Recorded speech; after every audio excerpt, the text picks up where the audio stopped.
What? Both of their necks are slit. Right now you're lying, and what you're doing is you're backing yourself into a corner. You see what I'm saying? We know that you need to go to the beach. I just lost. I know you did. It's Bike Week in Daytona Beach, Florida, where the roar of motorcycles is drowned out by sirens when this typical party scene turns into a crime scene. Did you guys see what happened? Okay, do you mind just stay right there? No, we appreciate it.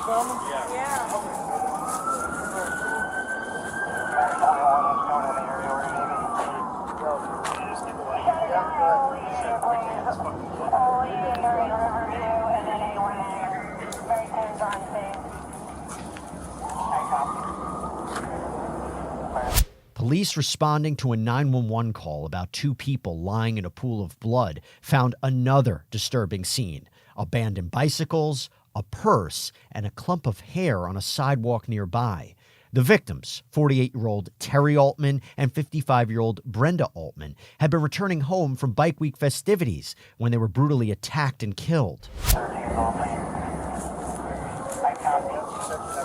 No pulse, 2 victims, and I do not think this is going to be a crash.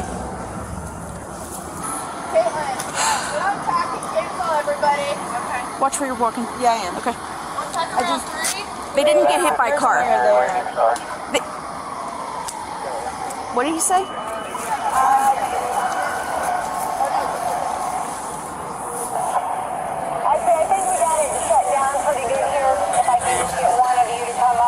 Hey, go grab on that sprinkler. Go stand on it.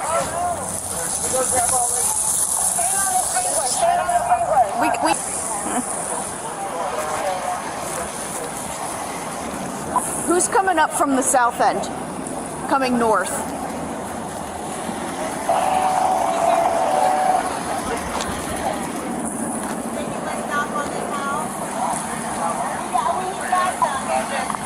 Lisette, have him start knock on somebody, like, yes.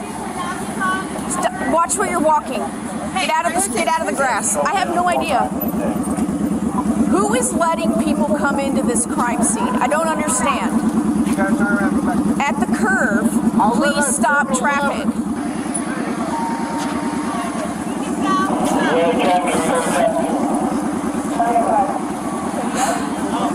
I need somebody to knock on that door and get them to shut their sprinklers off. What? Both of their necks are slit. Fantastic. Echo 20 reading. You heard that right. Both victims were found with their throats cut and surrounded by large pools of blood. What?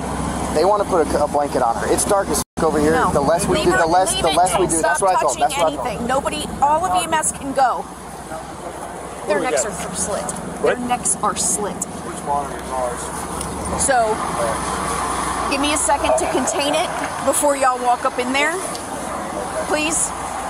Thank you. Thank you.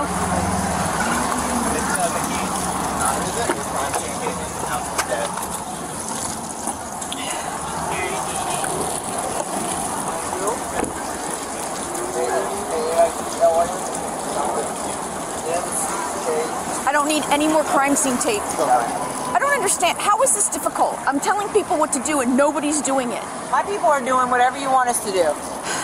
We're here for you. Who? What can I help you with?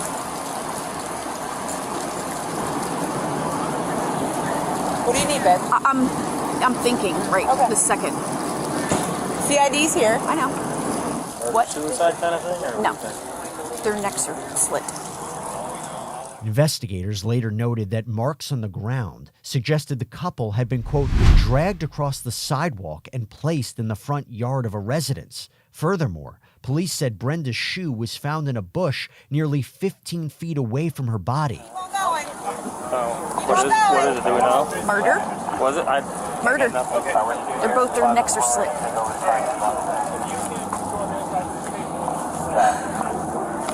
Lisette, I appreciate you guys coming and helping. If you want to collect your peeps and go, I think I have this contained. So you don't What you want us to... Investigators said a series of surveillance cameras throughout Daytona Beach allegedly showed the suspect walking with a, quote, unusually slow gait with blood on his pants. Detectives were then able to track the man's movements back to a Johnny Rockets restaurant, where he allegedly paid with a credit card bearing his name. It took investigators just 4 days to track down their prime suspect at an apartment complex in Orange County, Florida. We're gonna get you out of here soon, man. You doing all right? You sure? You look a little stressed out. I mean, rightfully so, but I'll just look at my brother see me and here's this. you don't like that. No, I got you. I wouldn't want my brother to see me in this situation either. You know what I mean? Cuffs are okay. They're not too tight or anything like that. I just feel like I'm in a box. Investigators identify the suspect seen here as 32-year-old Gene Robert McKean Jr., who prosecutors would later claim allegedly killed the couple at random. Next, Gene has read his Miranda rights before one detective asks him a few questions. Have you left Orlando in the past few days at all? Past few days, I was at the beach on Sunday. Where out on the beach? In Daytona. Okay. All right. So you went out to the beach on Sunday. Do you know what you did there? Do you remember where you went or anything? No, just the beach. Just the beach and nowhere else? So walk me through your day on Sunday. How exactly did it all happen? Me, my cousin.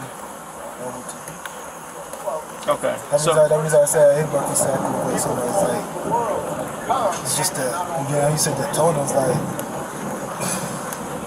Right. Gene says he was simply enjoying a day at the beach, but this detective is not buying it. You gotta be honest with me here, man. I mean, that's the only way you're gonna help yourself out, okay? You gotta be, okay? We know what happened, okay? You know what happened. You were there. Oh, okay. Right, in Daytona Beach. Yeah. Okay. What you said, I know what happened. When I was there? When you were there, I mean, we know everything that happened. Obviously, we came out here for a reason. You know, it's not by mistake. Okay, there's a reason why we're contacting you out here. And that's pretty much it. And we just need to know exactly. We're past who did it. We're past how it happened. We know what happened. You know what I mean? But we need to know exactly why it happened now at this point. You see what I mean? So just keep that in mind. All right. Don't lie. Don't back yourself into a corner. All right. So you went to the beach with your cousins and everything. Or you said, who was it? Your cousin? Okay. So from there, you went to the beach, and what, did you guys stay out there in a hotel or anything? No, right there we done with the beach, we went straight back home. So, okay. Gotcha. So did you go anywhere else other than the beach?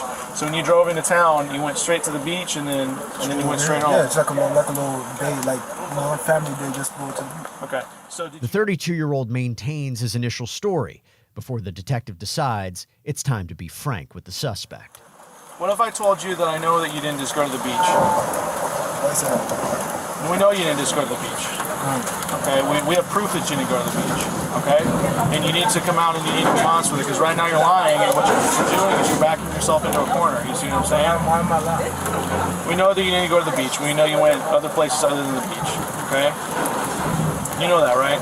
So anytime you go anywhere, especially in cities like Daytona Beach and everywhere else, there's cameras everywhere you go. You understand that, right? Yeah. There's people's Ring cameras, there's doorbell cameras, there's surveillance cameras. There's tons and tons of cameras, like all over the place, all right? So you need to keep that in mind as we continue, okay? So, can you tell me what you did after you went to the beach?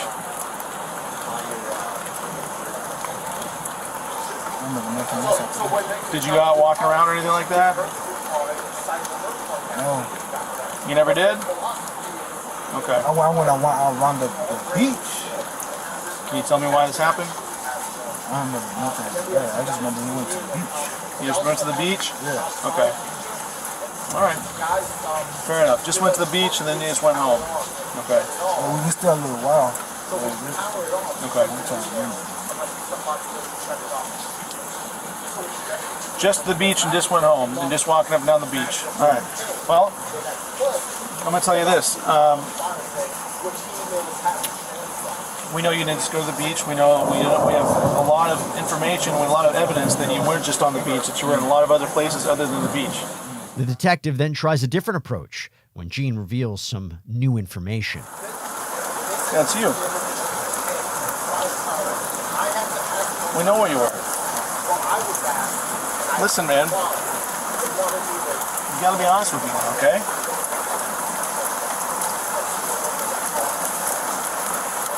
Think about this. If we have a picture of you right up front like that, imagine what else that we have.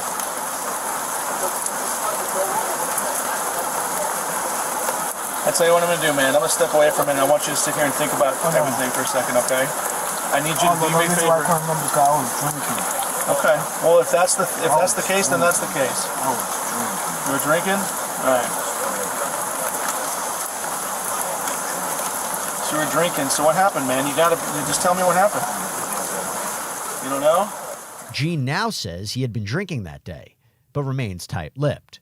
That is until he's escorted to an interview room where investigators press harder for the truth. I'm gonna show you something. Like bottle, that bottle I never drink it all by myself. Right. That's a puzzle because I never drank that whole bottle before. That bottle's strong. Gene. That's the reason why I said it's puzzling me because that's the first time I drank the whole bottle. And if I did, I mean, Gene. Listen to me. I'm going to show you something right now, okay? And I want you to really think about this right now. You see these people?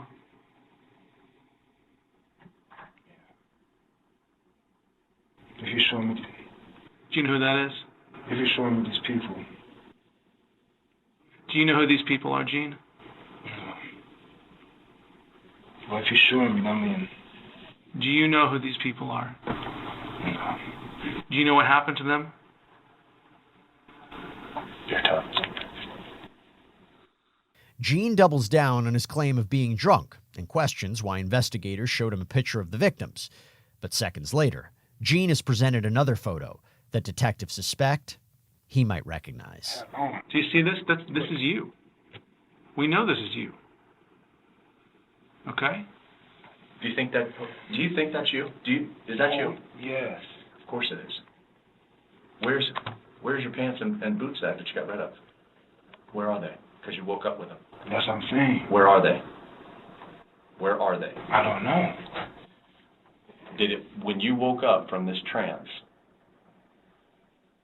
did you realize that you had blood all over you? No, I just woke up. What did you do? What did you think when you had all this blood on your pants? And No, shoes? not for real. I just woke it's like you just woke up. I just woke up and you just see what you have on you and just find out where you at and you just make a call. Where did you said you didn't stay anywhere. I didn't. I know. You made a phone call. Yeah. What was the person's name that you called? Oh, and who's that to you? That's my cousin. Is that a female or male? That's a female. Okay. Do you know his phone number? No, I don't. Okay. Yeah. Okay. And you called her what time?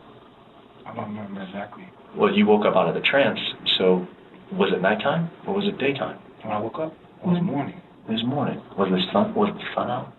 Yes. Where were you? How did she know how to get to you?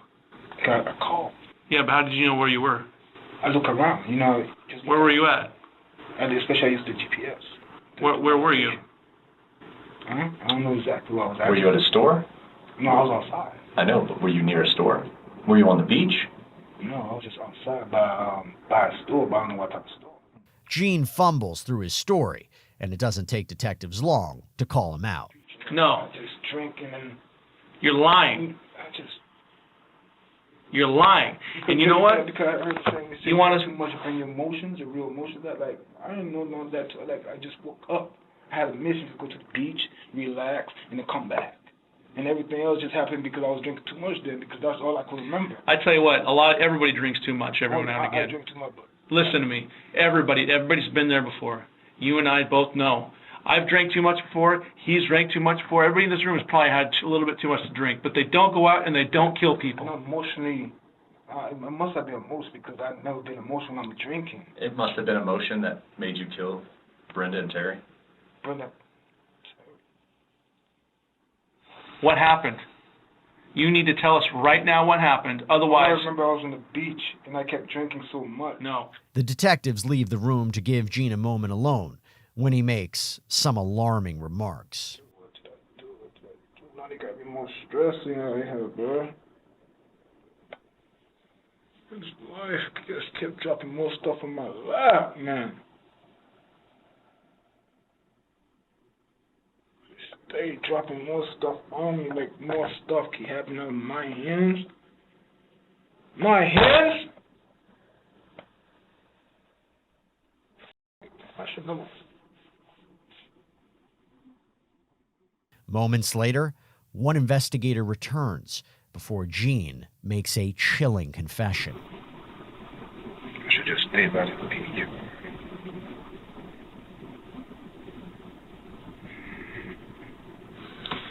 You can't sit in here and say you should have done this, you should have done that.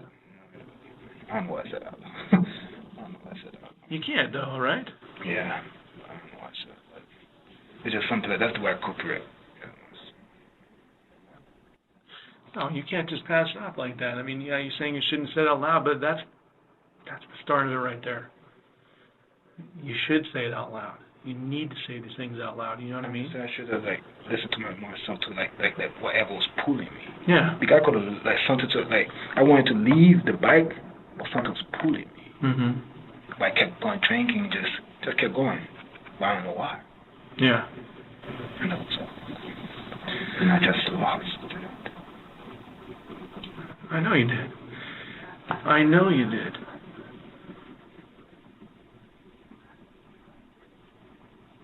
And you know what happened? It's understandable.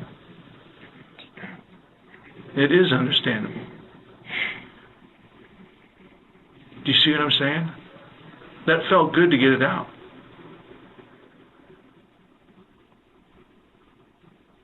You did just lose a little bit, but you know what? No, but you can't say that, man. Look at the people, man. What people? Those people you just showed me. You heard that right. Gene says he, quote, just lost it before making even more stunning admissions.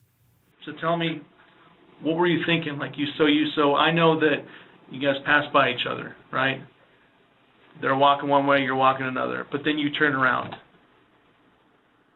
And then you follow after them and you catch up to them. So tell me after that what happened. So let me ask you this. So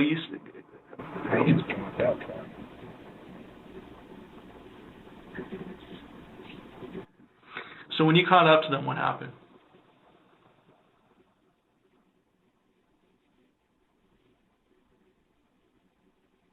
Did you remember something they said to you or something like that? Say nothing to me. No? I'm trying to see if he did something. Because I felt like I was ready in the mindset. Yeah. Well, you were probably a little upset already. In the mindset was like something was feeding me with something. Right. Well, I can tell you this, that alcohol is in small, when you do it every once in a while, I don't know how much you drink. I mean, I see the liquor bottles everywhere. See. Right. You know what I mean? Like it. I'm talking about look at the percentage. Yeah. So let me ask you something. So when you caught up to him, how did it all happen? Like when you caught up to him, did you catch up to him or did you catch up to her first? Not to that. No? Okay. So you were angry and then you started walking after them and then did you already have the knife in your hand or did you take it out once you got there? What's that? When you said the knife, it's like I took it out. So you took it out as you were walking towards them? Okay. All right. It's a shame. It is a shame, but you know what? You're doing the right thing right now. You are. It's my action. It's your action. No, you can't get fixated on that. It is your action. It was your actions, but you don't, like you said, you lost control. Now, Gene admits to using a knife in the alleged attack before the detective asks for more details. You're saying, did you maybe hit him first, and then once he fell down, then you started attacking her, or do you think that did you push him? Did you hit him? Did you maybe you started attacking him first?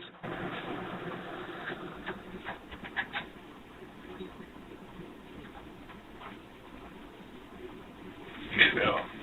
Do you remember how he fell? He was drunk too. Okay. So he kind of stumbled and fell down.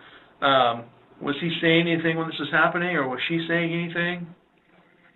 Okay.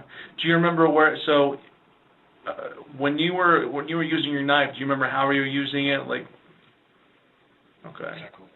Like a swap, in and out, like a police trying to get inside the person house, trying to get in and out, trying to get the. Right. So you did it as quickly as you could.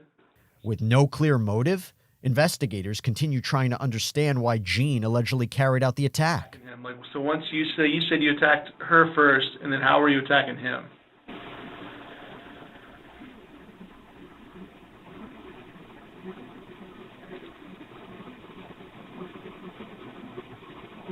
It's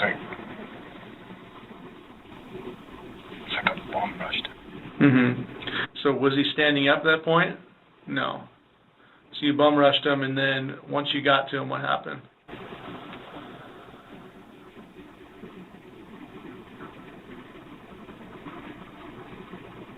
So that's some heavy stuff. Heavy stuff? Yeah. After that. Okay. And I just kept going. Okay.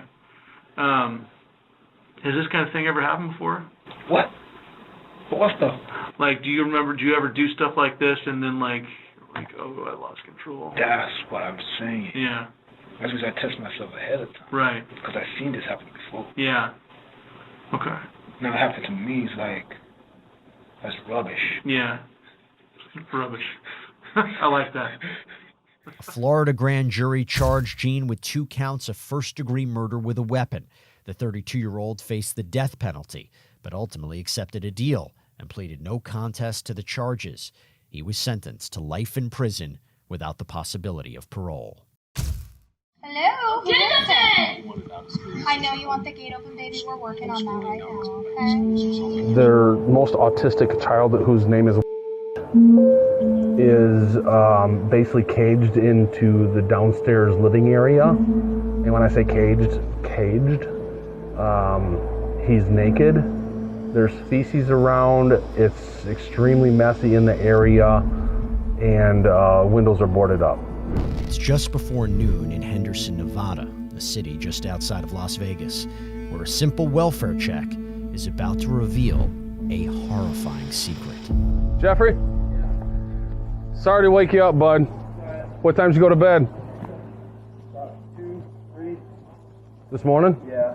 Okay, so it's not horrible. You got some sleep. Yeah. Even though the kids might have kept you awake some. Yeah. So I'm just here because they asked me to be here. Okay. Based on the situation, the kids haven't been in school. One of them is being homeschooled for the number of days that they haven't been in school. Yeah. So they got a few questions based on what they need to do as a school representative for truancy, okay? All right. Does that make sense? Yeah. It sounds like you got some challenges here at the house. Your wife and you have different, schedules to probably try to handle the kids and stuff like that. Yeah. That's great. It sounds like you're trying the hardest you can to make the situation work, right? Mm-hmm. So, but they still have a job to do based on, their policies and. Students, yes, we're just checking because they haven't been at school. He's not in school today, and Yeah. I think he hasn't been at school. They're supposed to be in Nevada Learning Academy, but they haven't been, enrolled. So we're just concerned to see. We just want to check that they're all okay. Yeah. So that I can bring the report back to school. What concerned me was that I heard the banging, and he said, "Let me out, open the door." He thought it was police. He's like, "Police, let me out." So, but then when I asked if he's okay, he stayed quiet. So I just want to make sure that I can see that he's okay. Oh yeah, he's okay. And a kid like that, it makes sense that they would say, "Let me out." Police identify the man seen here as 41-year-old Jeffrey Scanlon, a father of 4 who eventually answered the door after a school truancy officer came to the family's home over some of the kids' repeated absences. But after initially knocking several times with no answer, the school official called police when they say they heard screaming and banging from inside the home. Because I'm sure you have, like child kind of like. Yeah. Do you mind if I come in? Yeah. He's a big kid. I can come in? Yes. Okay. He's half Samoan, so he's a big kid. Oh yeah, He's probably got autistic. some meat to him. Oh yeah. Once inside, police catch an alarming sight. A metal cage-like structure built right into the living room with an 11-year-old child trapped inside. But that's not all. Officers reportedly observed feces smeared on the floors and walls, along with piles of trash scattered around the room.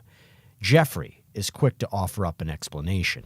Hey, buddy. We had to do this because it keeps him from kicking holes everywhere in the house. Does he have he doesn't hit his head on the walls or anything like that? No. Okay. How about the other children then that are supposed to be in school? Yeah, they're upstairs. Are you able to get them down here? Yeah. Hey, Sarge. The officers check to make sure the other kids are alive and well before another investigator arrives with more questions about the child in the enclosure. Yeah. Is this set up for him? Yeah. Says he's part Samoan. Yeah, half Samoan kids. He's very strong. He just turned 11, but he's super strong. Yeah, I mean, he's ripped off cabinets, kicked holes. His room upstairs, he kicked a hole all the way through into my bedroom. Okay. It's just Okay. So to keep him from destroying the house, we try to keep him in here. He doesn't know how to unlock? No. Wow. Well, on this one, we had to tie this up, and then on the other door, we have a key lock. Okay. So. Because some of them are very observant. And dude, they smart. Smart in ways that we don't expect sometimes. Oh, they're so sharp. Him and my daughter, they're both autistic. So my concern as a safety officer is what happens in case of a fire. That can be cut right there. It's just tied up. So that door opens right up. And the other one has a lock. So he could open it and yank it? No, it's just tied up right now. It's just tied up. Right. But technically, it opens right up. Okay. Yeah, they were concerned about that when they installed it. Yeah. And that's what we're looking for is the safety of the situation. Did you want to go up and get the kids so we can? Jeffrey explains he has 2 children living with autism, but keeps only the older 11-year-old boy behind bars due to his strength and alleged destructive tendencies. Seconds later, the father of 4 offers up an explanation for the kids' absences. They've been sick for about the last couple of days. We're good. She doesn't need to come all the way down. Or do you have questions? Or No. Okay. Yeah, they've had the flu for about all of last week. It started with him, and they were throwing up, and she caught it, he caught it, whole house got it, except for me. So. Okay. Yeah. Yeah, and that wasn't relayed to the school though, that they had the flu. Okay, so communications, communication is huge, all right? All right. So no matter what, call the school, because I've even had casinos call us to check on employees. Okay. Casinos, adults, check on their adults. Yeah. Because the adults didn't call in sick or this or that, and it's been 2 days. So we even have, big corporations calling on adults, employees to make sure they're okay. Okay. So big thing is communication. Call the school, say, hey, she's not feeling well, stomach flu. Okay. Be out for 1 day, maybe 5 days or whatever. Same with whatever other children. So that way they have an understanding what's taking place. Jeffrey tells police the family has been sick with the flu, but that doesn't get him off the hook so easily. Yeah, when we were knocking, we were like, well, maybe they both share a car and go to work together or something, So. Yeah, I was passed out and didn't know if it was just... Right, pounding or not. Yeah. So his speech isn't very good right now, right? Yeah, it's not. Okay. When he was first born, he didn't actually start talking until he was about 4 or 5 years old. Okay. We thought he was just going to be nonverbal for his whole life. Yeah. But, he's been going to school, and basically all his verbal skills are basically just what he wants and then what he copies and hears off of the phone. Yeah. Yeah, because I tried to communicate with him through the window, through the plywood, just to make sure he was good. I'm like, hey, are you okay? Everything good? Because he was boom, boom, boom, boom. Yeah. And of course, the way it sounds because of his size, it sounded horrible. Yeah. But I was like, well, he's not screaming like he's in pain or anything like that. Yeah. So I was like, hey, I don't see any cause to be concerned in that aspect because he's yelling. Yeah. Because, some kids on the spectrum, that's what they do. Yeah.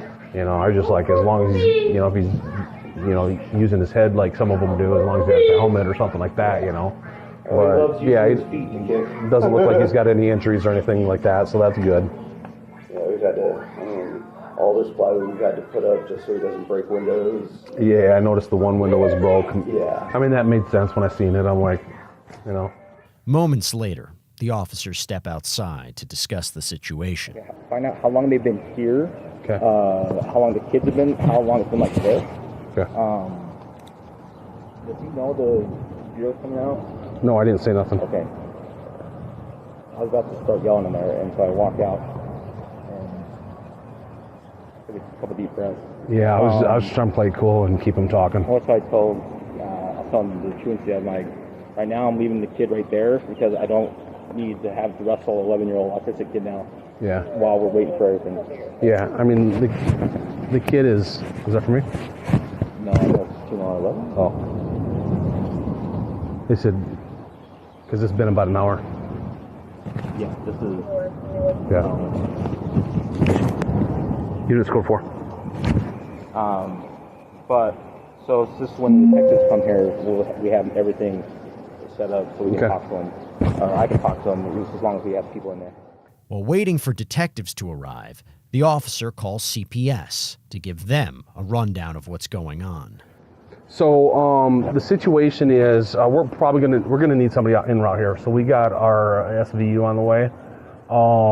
Their most autistic child, whose name is basically caged into the downstairs living area. And when I say caged, he's naked. There's feces around. It's extremely messy in the area, and windows are boarded up.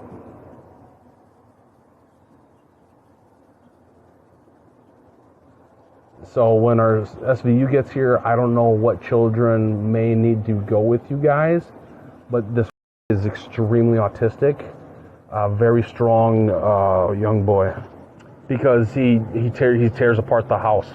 He's teared cupboards off the wall and stuff like that. He's just strong and very destructive as a child, with his level of autism. He doesn't have. I'm surprised he doesn't have a helmet on. So he's not banging his head against things. But like he was pounding on the plywood that's over top of the windows, and it was. I mean, you could hear it from the street. I mean, just thuds, thuds, thuds, thuds. But when I was trying to ask him his name and stuff, he couldn't. He's not cognitively able to answer questions. So with that, I mean, he's been out of school for a while, I guess, and I mean, I could understand why in a sense. You'd almost have to have a specialist come into the house and meet with him. They've been sick though too. It looks, I don't see that, it doesn't appear that the kids look sick right now, but there was some sickness going on last week, like throwing up, flu kind of stuff.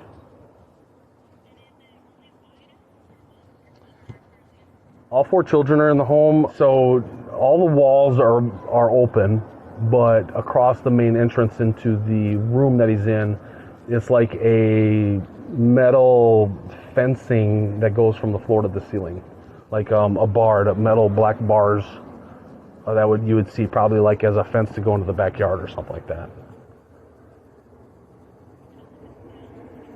In a sense, yeah. I mean, it's not, shabby looking. It looks like they had it installed semi-professionally or something. I mean, it's put in there well. It's just, it's a cage. I didn't see a bed. I see like a couch kind of thing. So he's probably sleeping on the couch. Well, without going in there and testing it, it looks like there's some on the walls and possibly on the floor. It doesn't look like he has direct access to a restroom. We haven't gone into the caged area. SVU, when they get out here, I'm sure they're going to go through that whole thing. Next, the children's mom arrives when officers get a chance to confront her for the first time. Let's see how that goes. Hey, you Misty? Hey. So we got called here. My name is Officer Bovey. We got called here because the Clark County School District truancy officers were tasked to come out here to try to make contact, make sure the kids are okay. All right. So that's why we came out here, was to assist them. Based on them not making contact, they could hear some screaming from the inside. So that's where we went ahead and they called us to assist and try to figure out what the situation was, okay? So we came here and their job was to make sure that the kids were okay because they haven't been in school, right? And nobody's been calling the school to give the updates. So they weren't aware that the children were sick. So your husband, we're talking to him right now, he informed us that they were sick, and that was one reason why they were out of school. But there was also concerns based on, we heard the yelling from the inside, the pounding on the inside. What's the real situation? Police identify the woman seen here as 46-year-old Misty Scanlon, who's about to face some questioning of her own. Does that make sense? So that brought up... Yeah, we see that. We understand that. And we know that's a challenge.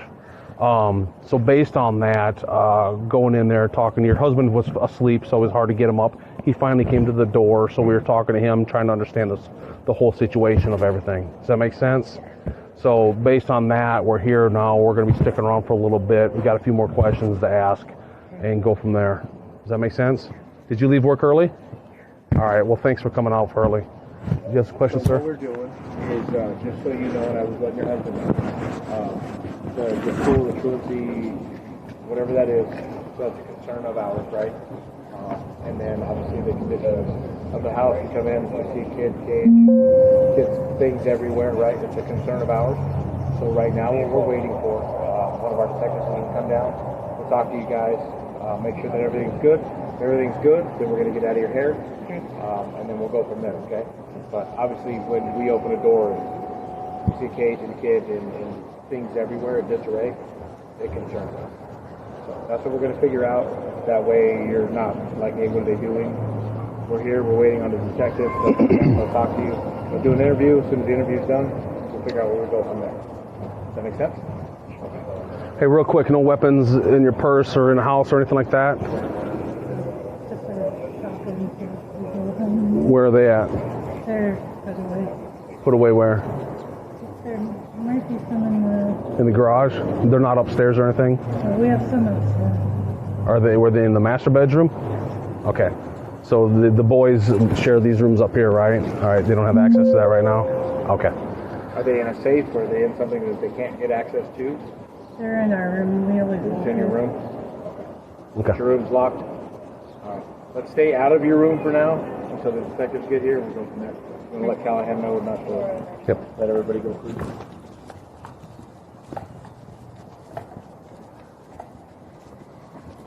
Hey, come on in.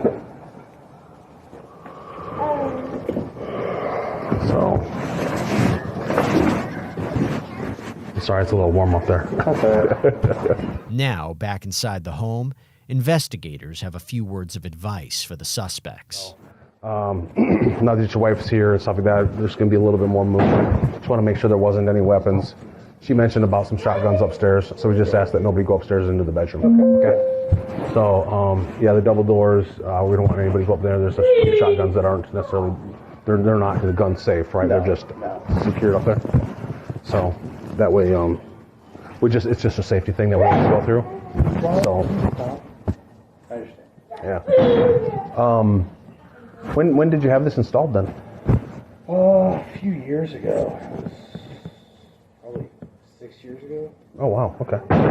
So he was strong at a young age. Oh, yeah. Yeah. Oh, yeah. Please, buddy.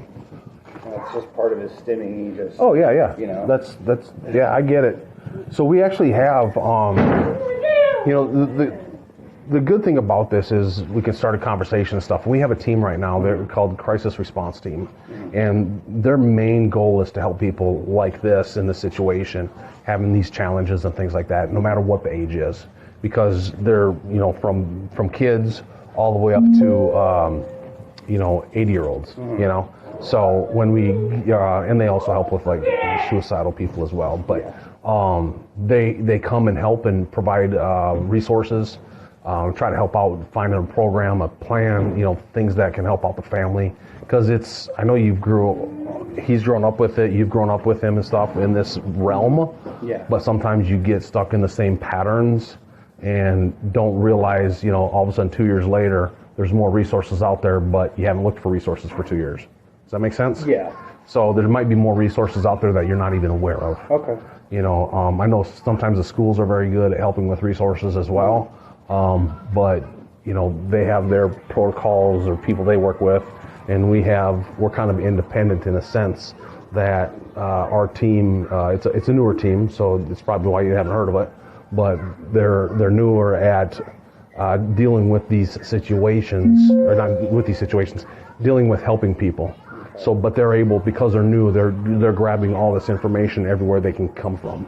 And one of the main officers has an adult child that's on the spectrum, and so he knows exactly what it's like, you know, between the different triggers and things like that, and they might grow out of a trigger and develop another trigger, you know, so they're a really good team that understand the situation and could help you with additional tools. Okay. That makes sense.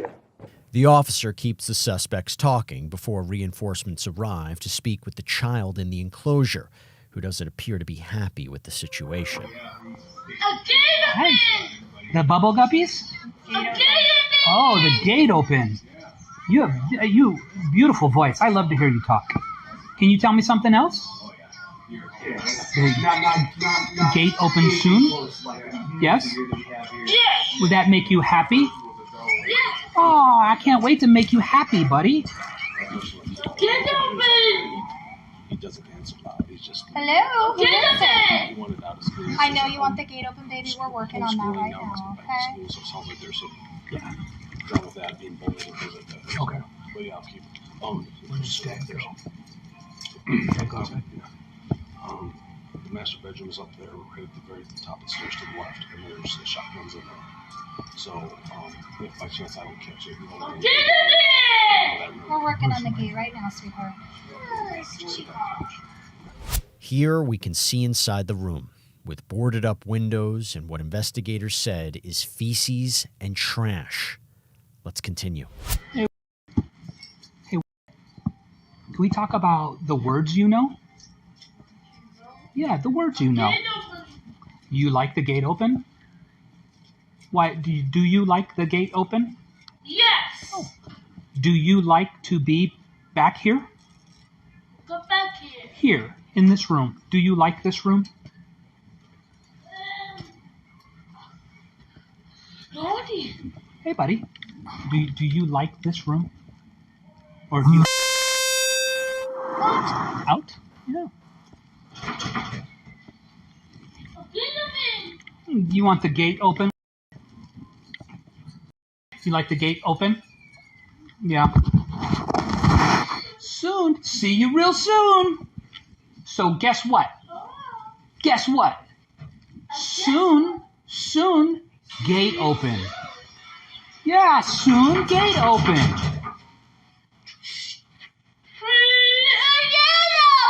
Yeah, soon. Soon enough, emergency services arrive and grant the 11-year-old's request. Remember when we talked about gate open? Gate open! Gate open, that's right, bud. Soon. Gate open soon. You guys ready? Okay, we're ready, sir. And they're contained, right? Yes. Heads that way. A bed! Yeah, a bed. We're gonna open gate and go bed. Open gate, sit bed. Open gate, sit bed. Open gate, sit bed.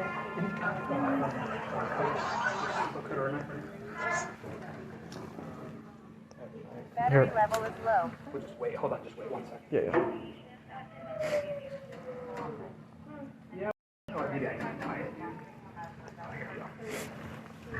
Whoa, boy. Ready? We're going to the bed. Yay! Here we go. Right to the bed. Officers open the gate and secure the child safely onto a stretcher to be evaluated. There's we got the teddy bear. Oh, God. What the door? So we just have somebody stand in some tune just so they reach over. Yeah, we're gonna. If it's cool, we'll both go in the back with you guys. Cool.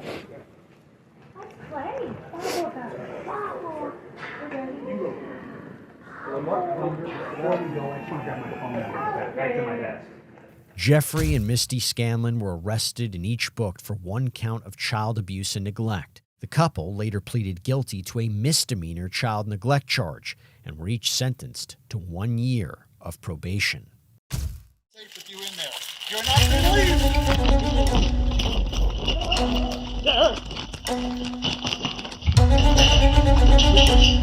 You he's probably one of the biggest drug dealers in this area. I never did anything wrong. I don't really like your energy or your attitude. Like, It's Valentine's Day in Albuquerque, New Mexico, where one couple's plans are about to change. Police approached this hotel room after a check of one vehicle in the parking lot allegedly uncovered a guest with a felony warrant for robbery. Hello, police department. Alright. How's it going? Is Marina in here? Yeah. Alright. Open the door. Hi, Marina. Hey. I'm Officer Coronado. I need you to step out right now. Okay. Officers identify the robbery suspect seen here as 24-year-old Marina Perez. But today, she's not exactly the main character. Let's continue. Right now, you're showing that you have a felony warrant. Okay. Okay? Okay. Right now, so right now you're being detained, okay? We'll get you a shirt, we'll cover you up. I'll just confirm the warrant. If it confirms, you're gonna get booked for it. If it doesn't, I'll release you and you can go back to doing whatever you're doing, all right?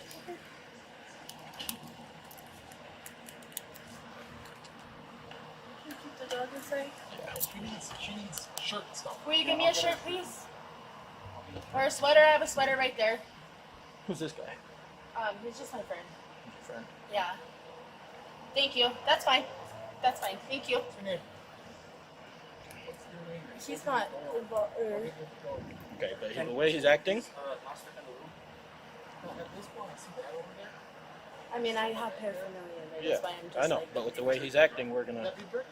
Can we please? I stepped out. No, I got you. It's just... At this point, we see the paraphernalia, so he has to be ID'd as well.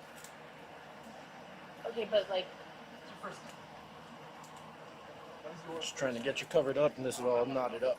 Okay, yeah, I'm sorry. I was getting You're ready. good. Okay, right now you're being detained. The reason you're being detained is for drug paraphernalia, okay? So you have to ID yourself. If you do not ID yourself, you're going to be placed under arrest. We're going to ID I just don't want anything. Step out. I see the gun. Okay, but Step out. Step out, dude. This man, later identified as 28-year-old Xavier Garcia, is asked to step out after police said he was acting strangely when they noticed paraphernalia and a gun in the room. There's a gun. I do not feel safe with you in there. You're not released.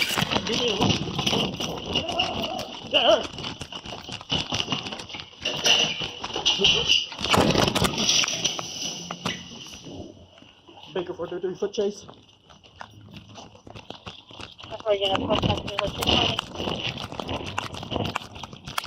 Manal University, West End.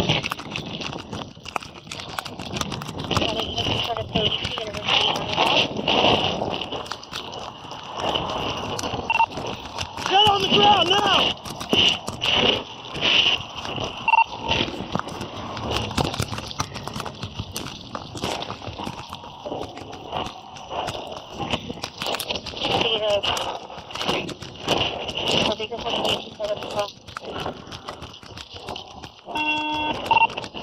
Southbound University, black shirt, yellow design, dark BG, black shirt.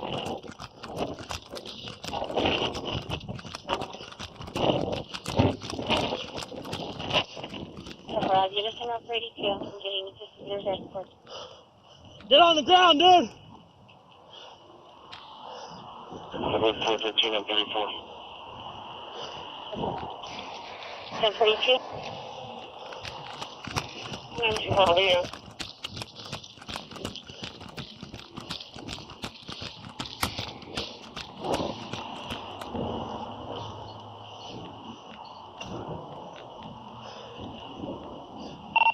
Baker 433, I lost visual. No, we're circling back toward him and all. Xavier manages to lose police, for now, as they continue searching for the suspect.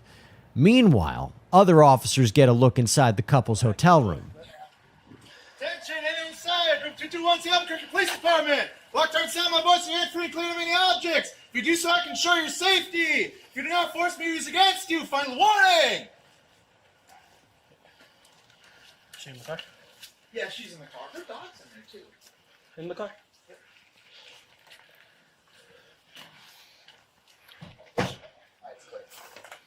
Dude, so like, when I walked, like, I got in here, I saw that, and I saw this. The officer points out a large bag of suspected drugs next to suspected paraphernalia that investigators will later find out is just the tip of this iceberg. I'm like, so then, like, I tried to detain him, and I saw that. Okay. Pull him out, and I grab him, he slips loose. Walk in. See that? Now, the officer points out a firearm lying in plain sight on the suspect's bed. But that's not all. Police contact narcotics detectives to determine the scope of the situation. We'll check in with them later. See that under there? Oh, yeah. I'm like, maybe this dude has, like, an ID. So I go into this bag. I'm like, this looks like a guy's bag. Jesus. Okay. So this is a good catch on this, man. Did he tell you it was his girlfriend? Yeah, he said That's what I heard. Let's go talk to her. Next, one officer gets a chance to meet Morena, who's not alone. I don't know. The dog? Yeah. Do you want to grab the dog from the other side? Yeah, whatever's easier. I just don't want to have to make things. Oh, we're going to go to the other side and grab the dog. That dog is so comfortable. Nice to eat. Yeah. It was. It's okay, puppy. It's okay. It's okay, baby. It's Don't okay. you bite me. It's okay, puppy. I know, you're just a puppy. It's I don't okay, want to hurt baby. you, and I don't want you to hurt me. Be Hey, nice. little Nippy. Be You're a nice. puppy. Be nice, baby. Be nice. It's You know okay. what? Before you do that, let me get a leash real quick. Be nice, baby boy. I know, It's okay. puppy. Let's make my dogs at home jealous, okay? I know. Hi. It's okay, baby. Be nice. Hi. Hey, it's okay. No, be nice. You're just protecting. I Be know. nice. Be nice. Be nice. I know, buddy. You want me to get in there? Oh, that works. Bye, baby. Hey, buddy. Hey, little puppy. Alrighty. Thank you. Perfect. I don't know. I know he left the room. I think he might be in his unit. I just throw my car right here and just start blocking off this one. Yeah. Alright, we all good? Yeah, unless you need anything more from her. No. I explained everything to her. How She she have any can- questions about anything? Get the dog back or her mom or something Yeah. like that. Yeah. Cool. Yep. Thank you. With the puppy safely handed off to animal control, the officer now decides to ask Morena a few questions. And ma'am, were you Mirandized? Okay. Did you say that you wanted to talk to the officer? I mean, I asked him a couple questions, yeah. Okay. So you understood your rights and you know that at any time you can stop talking. Okay. So right now, with your shirt, I want to let you know, because we've asked you a bunch of questions. We found some explosive ordnance inside there. Probably a flashbang, but due to our standard operating procedure, we need to deal with that before we can go in and grab you stuff to put over for a top, okay? So that's for that. And as far as any questions do you have any questions? No? Okay. So the dude that ran from us, do you know his name? No. You don't know his name? Or you just don't want to tell us? I mean, it's fine if you just don't want to tell us, but I don't like mysteries, you know? Like everything to be I solved. don't really like your energy or your attitude. Like, I understand you're doing your job, but he has nothing to do with me. Well, see, the issue is there's a lot of drugs in there. There's guns in there. There's a ton of money in there. And if we don't know who he is, then your excuse of like, oh, I didn't know, or that all belonged to him, kind of falls short. Ooh, everyone's looking at something. But the conversation is cut short when something catches the officer's attention. This little Connex over here. Hey, get a big yellow insignia on his back. What charges do we have? Black shirt. Oh, we have possession. Possession, a bunch of drugs. We have I got a rifle. Somebody grab a 40. Go ahead. Okay, Go to the area. I can be there in a little bit.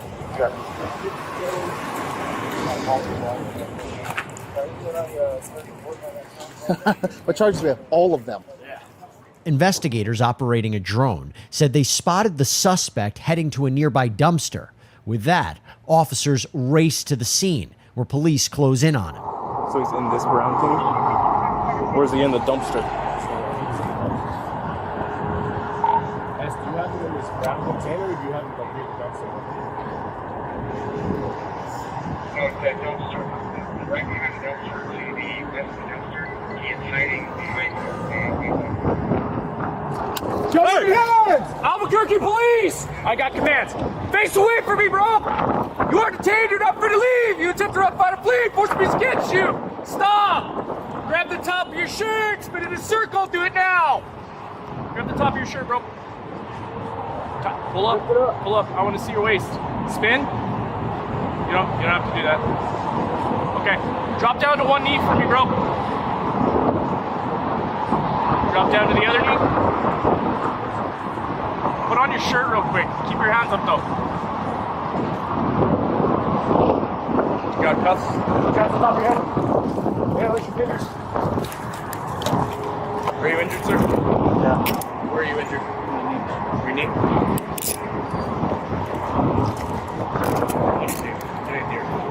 Stand up for me, bro. Any weapons on you? No. Knives? No. Anything that's gonna poke, prick, or stab me? No. Okay. Anybody else over there? No.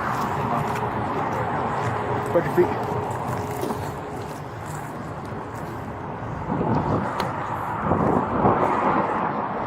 There's a lot of dinero in your pocket right there.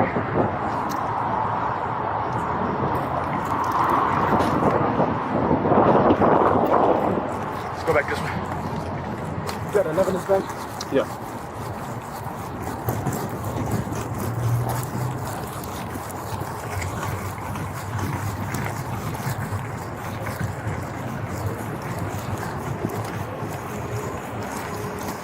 You're gonna grab me something, we're going to charge you, okay?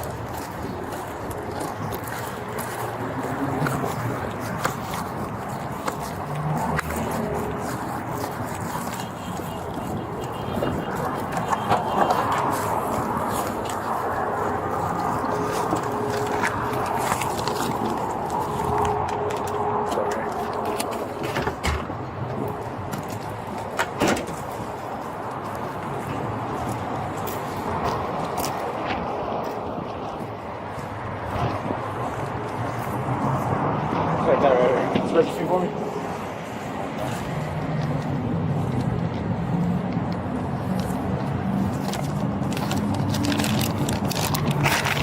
While searching Xavier, one officer begins removing thousands of dollars in cash from his pockets.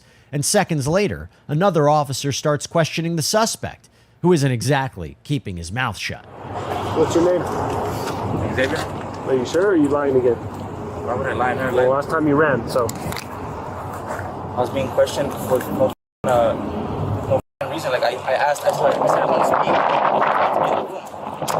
So what's going on? What's your last name, Xavier? So me being harassed and not being wanted What's your last name, running from you Xavier? guys or what? What's your last name, Xavier? Come to your job. Get to go. Yeah, we can do this the easy way or the hard way. So, I mean, the longer you do this, you're going to be in handcuffs longer, dude. Until we identify who you are, you're going to be in handcuffs. So. It's your job to find out all this. Okay, you can be a dickhead about it too. That's fine with me. You're being a dickhead about it? Weren't you guys just harassing me over there? I wasn't over there. Who was the one harassing me? Not me. We'll explain everything that's going on. You have to identify your person. You have a right with the original officers. Okay, sorry about that, you're right. But I don't want to ask no questions because I'm being detained. Okay, right now you're under arrest. What? Resisting and evading. Resisting and evading? Uh-huh. I never did anything wrong. I never did anything wrong Xavier. to be detained. Talk about that? Alright, we'll fight that in court. We'll take that shit to trial. I'm not supposed to be in trial. Identify who you are. Okay, well, get that shit care of and then I'll see you in court. Xavier. Who's in charge of the report? You or who's in charge? We're all gonna have to do reports, Xavier, Okay. but listen to me. If you don't give us your name, we either take you to get fingerprinted. If you've been to MDC before, we'll find out that way. But why did you do it that way? Because we extra charges, bro. Because we add an extra charge. For what? Concealing identity. I'm not concealing no identity. Right here, right now. At first, I was not doing a single thing for you guys to question me for anything that's going on. You guys stepped into my room. I asked to be stepped out. This guy stepped his foot in my way. He was in my way. I was in his way. He was in my way. He's harassing me, bro. You're placing yourself there. I wasn't there. Okay, stop. Give me your name and date of birth, and then if you want. I wasn't placing myself nowhere, bro. Xavier, listen, man. We're not even questioning you about what was going on before. Concealing identity is a whole separate charge. So if you're not My gonna name give is us Xavier Garcia. I already told you guys this. I told officer over there. So what is the problem? Xavier, what's your date of birth? I didn't commit no crime. So why am I being detained right now? What is your date of birth, bro? Resisting? What am I resisting? If I was under arrest, what did I do to be detained to begin with? Those officers were contacting you for whatever reason they were contacting. They were harassing me. They stepped foot in my door. They stepped foot in my door. We'll talk to my lawyer. We'll talk to my lawyer. We'll see. Who's harassing who? We'll see. Who's harassing who? You should be in handcuffs longer. It's my bad. All right. I already told you my name, Xavier Garcia. Hey, what's your date of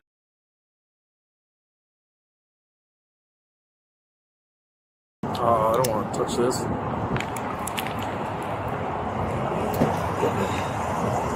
Can I leave this with you, or you want me to?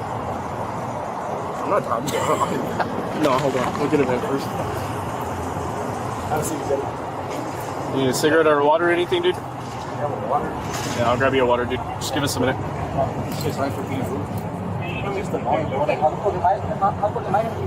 in trouble. Look, bro. Over what? You guys are saying you guys aren't here for that. Just listen. We're not saying we're not here for that.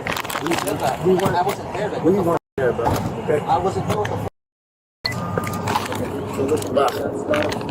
Can you catch his Chipotle? There's no gun found over there.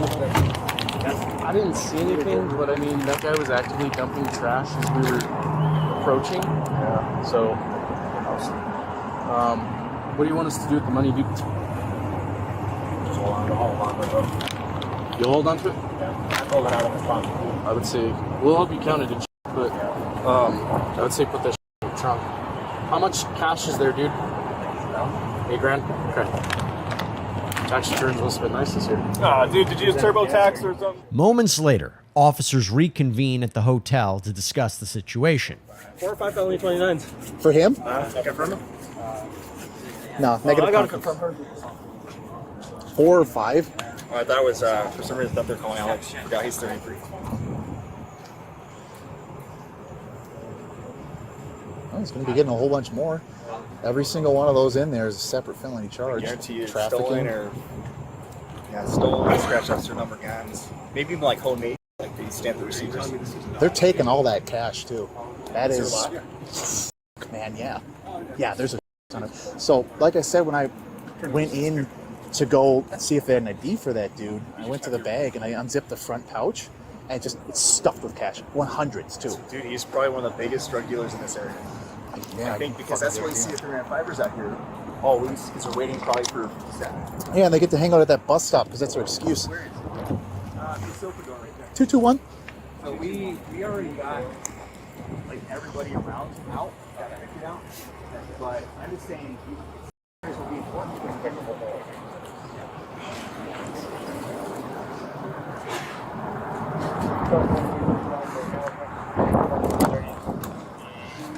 Got your friend. He is like 4 felony warrants, so no wonder he ran. And he had $8 grand on him. $8 grand? Yeah. Plus what's in the room? Plus in the room, dude, it's gonna be 20,000 plus probably. So yeah, resisting evading 5 felony 29s. You have the possession with intent to distribute. Or Times however many different types of drugs are in there. Yeah, I saw pills. I saw blues. I saw definitely coke. Whatever's in that little baggie, which is the red and whites, which kind of looks like Tylenol. Those would look like Tylenol. I don't know why he answered. How crazy? He ran from you guys because you harassed him and just barged into his front door. Plain view. Dude, don't keep your open. While processing the scene, investigators said they found 4 firearms, including 3 handguns and an AK-47, $47,000 in cash, stashed in various areas of the room, more than 6,100 grams of fentanyl, over 2,300 grams of cocaine, and 522 grams of heroin. Police estimated the street value of the drugs alone to be over $1 million. 8707. Oh, it's gonna be Zanny. No, guarantee it. Okay, the guy had $11,000. Baker 707. And there's probably like 30 grand in cash. And like bricks of cocaine. You have all that. There's heroin too. That is gonna bricks be be of heroin. alprazolam. Like look at that. It's straight out of a freaking carton movie. Alprazolam, I guess. Anxiety. What? It's a benzo. Schedule 4 control. Yeah, that's Oh, Just the white blue ones. Xanax? Yeah, that's a Xanax. Morena and Xavier were both taken into custody for their outstanding warrants. Xavier was additionally charged with 2 counts of felony drug trafficking and resisting or evading arrest. Court records show his resisting charge was later dismissed, while he pleaded not guilty to the remaining charges. Morena faced no charges in connection with the drug bust, but pleaded not guilty to her robbery charges. Both are expected back in court this summer. What's going on? My baby, she stopped breathing. She's 4 months old. She stopped breathing. There's a fan and everything, and we hopped in just to cool off, and then when we went there, she got blood coming out. 87 to 10. It sounds like it's going to be a heat-related injury. Yes, the heat. The heat. The heat is very bad. It's 4th of July weekend in Mojave County, Arizona, where the scorching temps are about to put an end to one couple's boat day and change their family forever. 911. Baby here on Leopard Cove in Lake Havasu. My baby. 14. What's the address? Brenner Boat. Are you in the city of Lake Havasu? Yes, yes. Okay, hold on. We're on the lake. Okay. What's going on? My baby, she stopped breathing. She's 4 months old. She stopped breathing. The caller reports that her 4-month-old daughter was found unresponsive while the family was enjoying a day on the water, where temps reportedly reached nearly 120 degrees with an excessive heat warning in place. Okay, we have help on the way to you. My partner's already got him going. I want to stay on the line with you, okay? Is the baby flat on its back? Yes. Okay, and someone else is doing CPR? Yes. Okay, does the baby have any medical issues? No. Okay. What was going on with the baby before this happened? Nothing. We were on a boat ride. Just on a boat ride? Okay. She's eaten today so much. Okay. Are you on the shore or are you just floating? No, we're floating. We're in Lover's Cove. We're across from Copper Canyon. Lover's Cove? Okay. It's cool. It's cool. Central Fireboat. Lord, please provide for my Lord. Almost directly across from Copper Canyon. What's the description of those? Okay, so I have my fireboat that's not too far from you. They're headed your way, okay? Please, thank you, yes. Do you guys need to watch for police and fireboats and flag them down? I'm looking. We're in the cove. We're in the cove. Okay. They're coming. She's not coming back. Okay, just keep doing that CPR. Honey, keep going. Don't stop. Don't stop, babe. Lord, get my baby here. Next, police and medics rush to the scene. Can I back up? Hold on. I'm going to come up right now. 87 to 10. If you could send me a unit down here. Mom wants to go with medical, and I'll handle the rest down here. Yeah, I got 54 and 37. That's in the house. Copy. Thank you. Is it going to be a Jelani or is it going to be a medical? Stand by. Hey, what happened? Did she go in the water or she just stopped breathing? It was just hot. We went to jump in the water. We were swimming the whole ride. We got up here in there for like a minute and a half. 3 minutes. We got out. Her nose bleeding. We started CPR right away. She's 4 months old. Did she take in any water? No, she's never been in the water. No, she was on the boat. Yeah, she was on the boat. We went in. They both fell asleep on the ride back here at Fugitive. They both fell asleep and we put them underneath here. There was a fan and everything. And we hopped in just to cool off. And then when we went there, she got blood coming out. 87 to 10. It sounds like it's going to be a heat-related injury. Okay, so she was never in the water? No. Okay. All right. You want to go, right? Yes. Okay. I got a boat going to take you over there. You're going to be good to stay here with me and talk to me? Yeah. Okay. Yeah. I'm a policeman at Riverside Police Department. You're what? I'm a policeman at Riverside Police Department. All right, dude. She was probably in there by herself for like 2 minutes at the most. I just got my hair wet. At the most 3 minutes. Yeah. Thank you.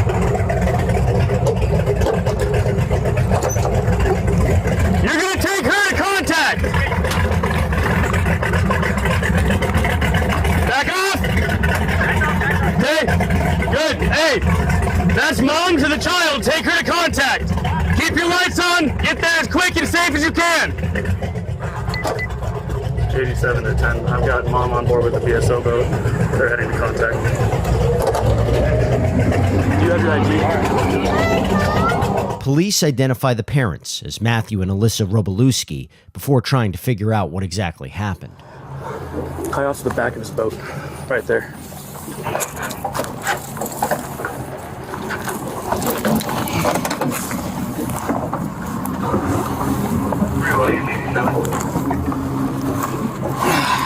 So go ahead for me. You have the channel on board as well as the contact point. Negative.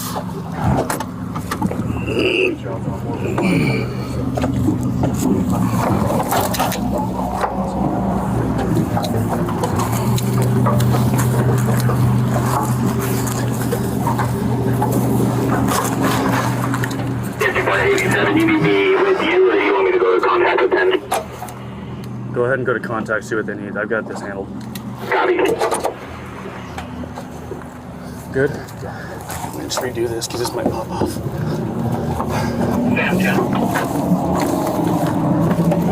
Okay, I'm gonna move us out and I'm gonna talk while we're going, dude, okay? Helicopter advised me on their landing point. One of the landing contact points. This whole side is a rib, so if you're worried about damage to the boat.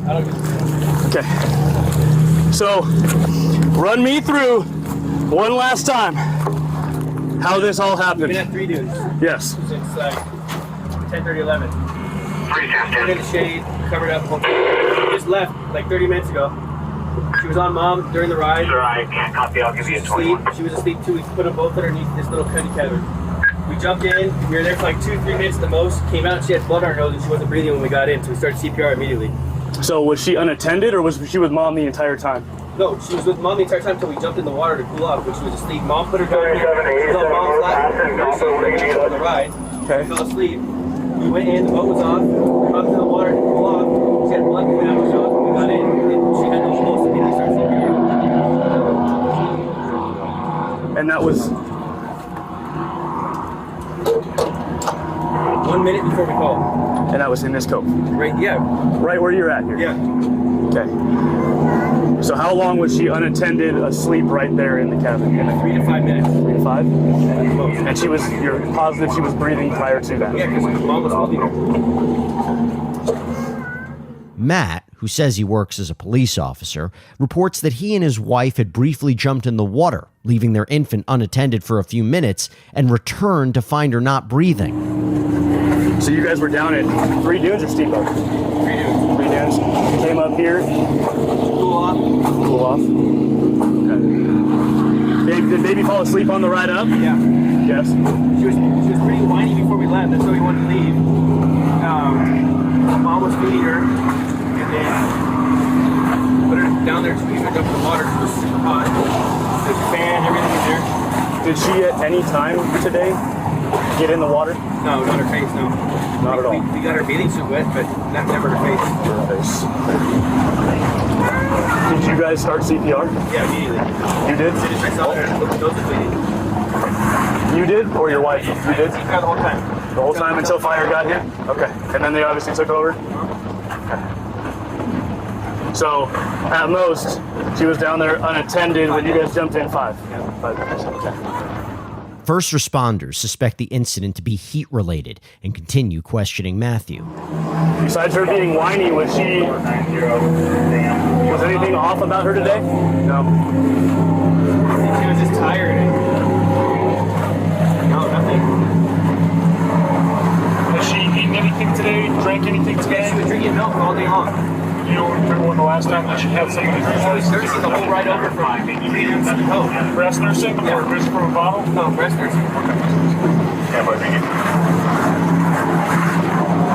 Was Mom consuming any alcohol?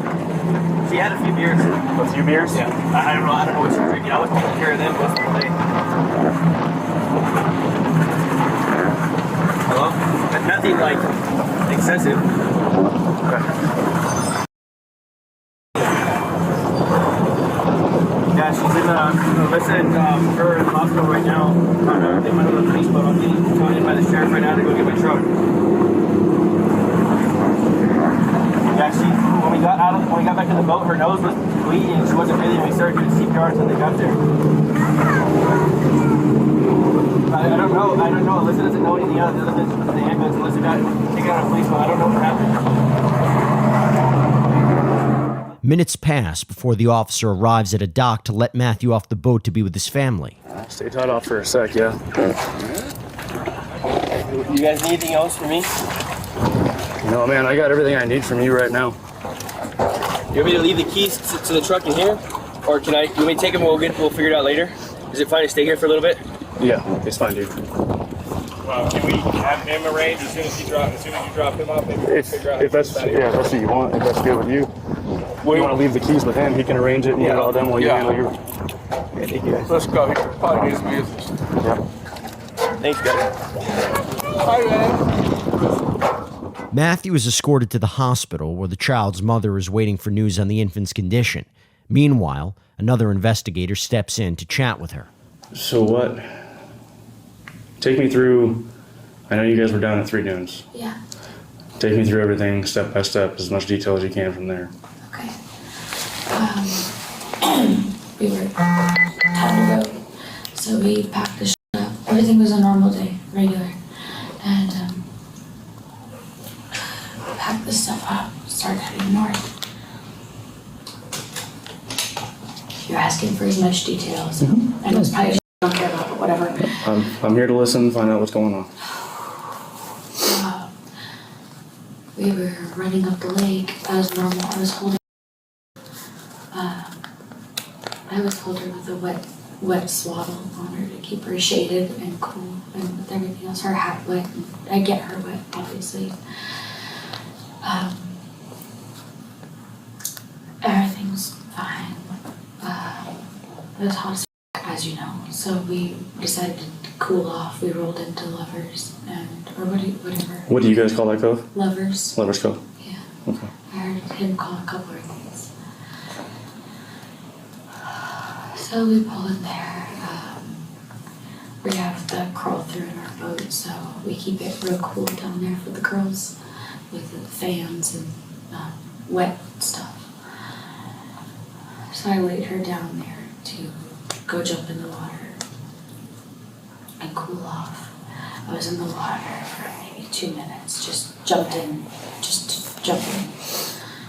and get back on the boat. And I got back on the boat, went down to go get her, to hold her, and obviously I feed her a lot and her breastfeed. Okay. Thank you. Thank you. Appreciate it.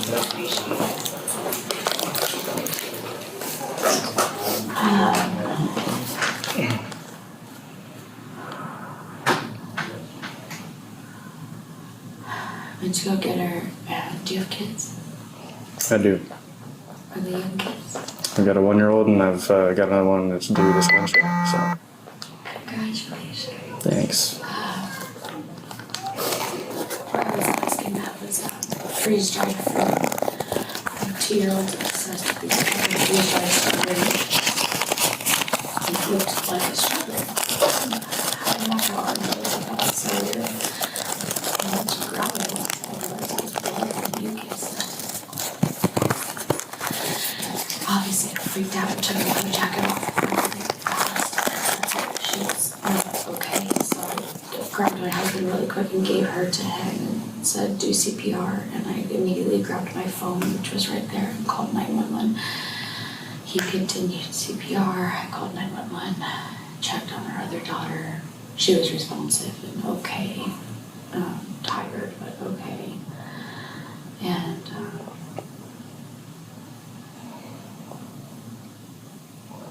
yeah. Okay, so do you know for sure, 100% certain that when you laid her down, you said she was asleep, right? When you laid her down in the mid-cabin of the boat?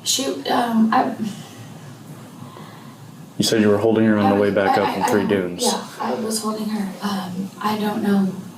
Somewhere in with a baby, kind of asleep, kind of not like, you know, her eyes were closed, but like if you lay her down, like she's gonna respond. She has that reflex. And she did her cute little faces and whatnot. When I laid her down, she was falling asleep. Like she was absolutely 100% okay.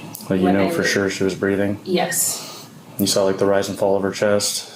Yes, she was 100% okay when I laid her down. Okay. 1,000, for sure. Okay.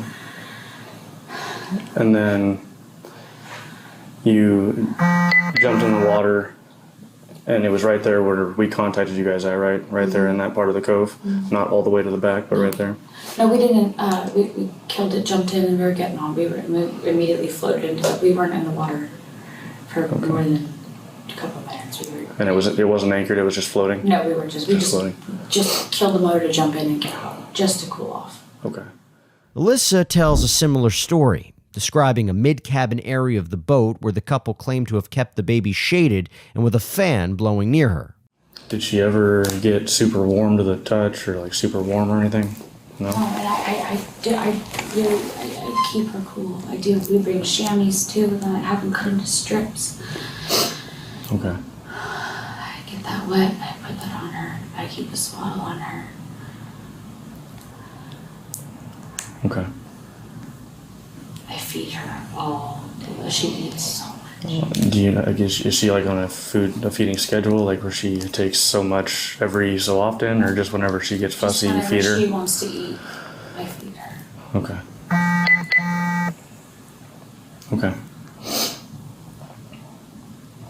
Well, I guess, like I said, the only thing that I'm just trying to figure out is what that fluid was, and which obviously I'm going to have to talk to some of the medical professionals about what that was, and try to figure out why that was in her system, you know, if it was breast milk or if it was water or what it was.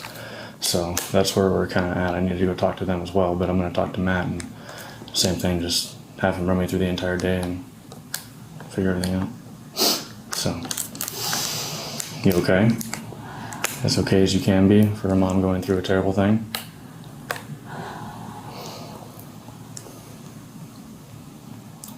Sorry you're going through this. I don't know what it's like, but, you know, putting myself in the situation with my kids, I can only imagine what you're going through right now, in your head and everything. And if there's anything I can do to help, then I'll do what I can, of course. So, sorry you guys are going through this right now. So. Can I just go see Matt? Yeah, I'll let you see that real quick. If you want to grab your water, how about you have it? And then I'm going to bring him in here and talk to him as well, okay? You want any of your stuff here, your shoes or anything?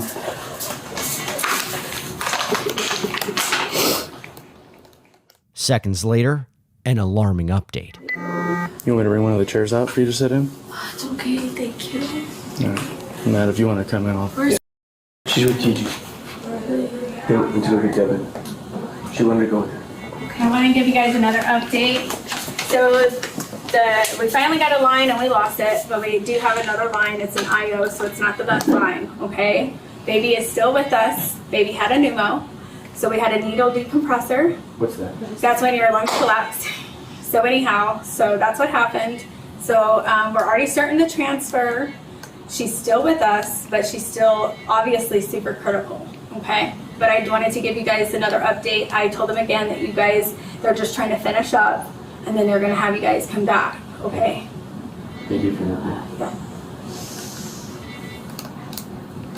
I had them call dietary to try to get you guys like some snacks or some drinks, just because of all the stuff going on, you know what I mean? You gotta water yourself too. There's not really much more. We couldn't get blood or anything, so I can't, you know, we're not looking at the blood to see like what her stuff is. Yes, the heat.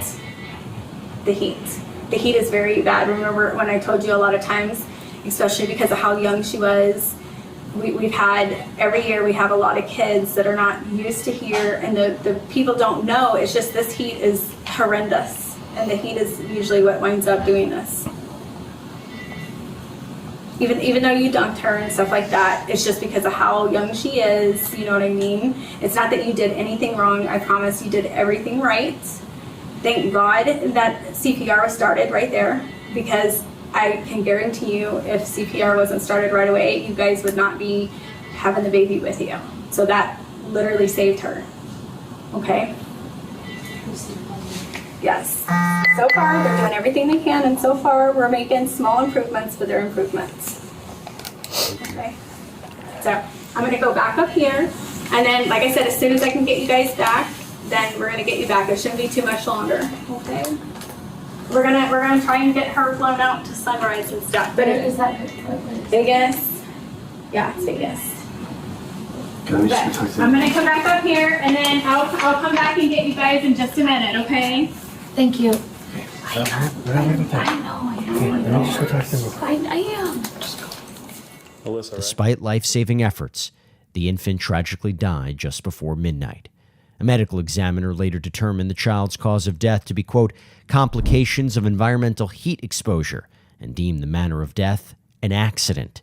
Prosecutors later weighed pressing criminal charges against the couple, but ultimately decided not to over, quote, insufficient evidence to support conviction at trial due to issues involving the cause of death. This decision came after an autopsy report concluded the baby had choked on regurgitated milk in what the family's lawyer described as a freak accident. It's December 14th, 2023 in Broomfield, Colorado, where an officer responds to a home for a wellness check after a husband, get this, said he grew concerned over his wife's not responding to a text.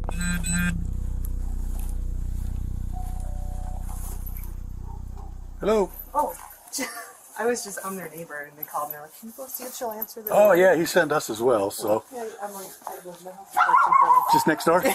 Okay. All right, well, you got this. All righty, man. Appreciate it.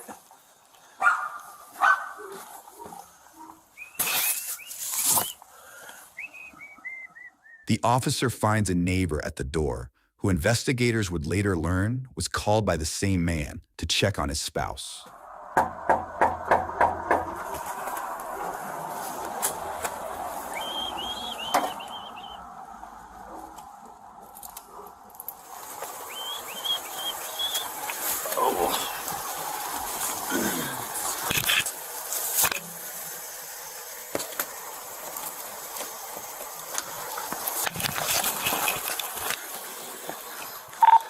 .151, send medical, and 110. I need a forced entry.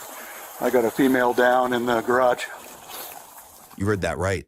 The officer spots a woman unresponsive on the ground in the garage and takes action. Once inside, investigators find the caller's wife, Christine Krug, beaten and stabbed to death. Next, we catch up with that concerned husband as he arrives at the scene.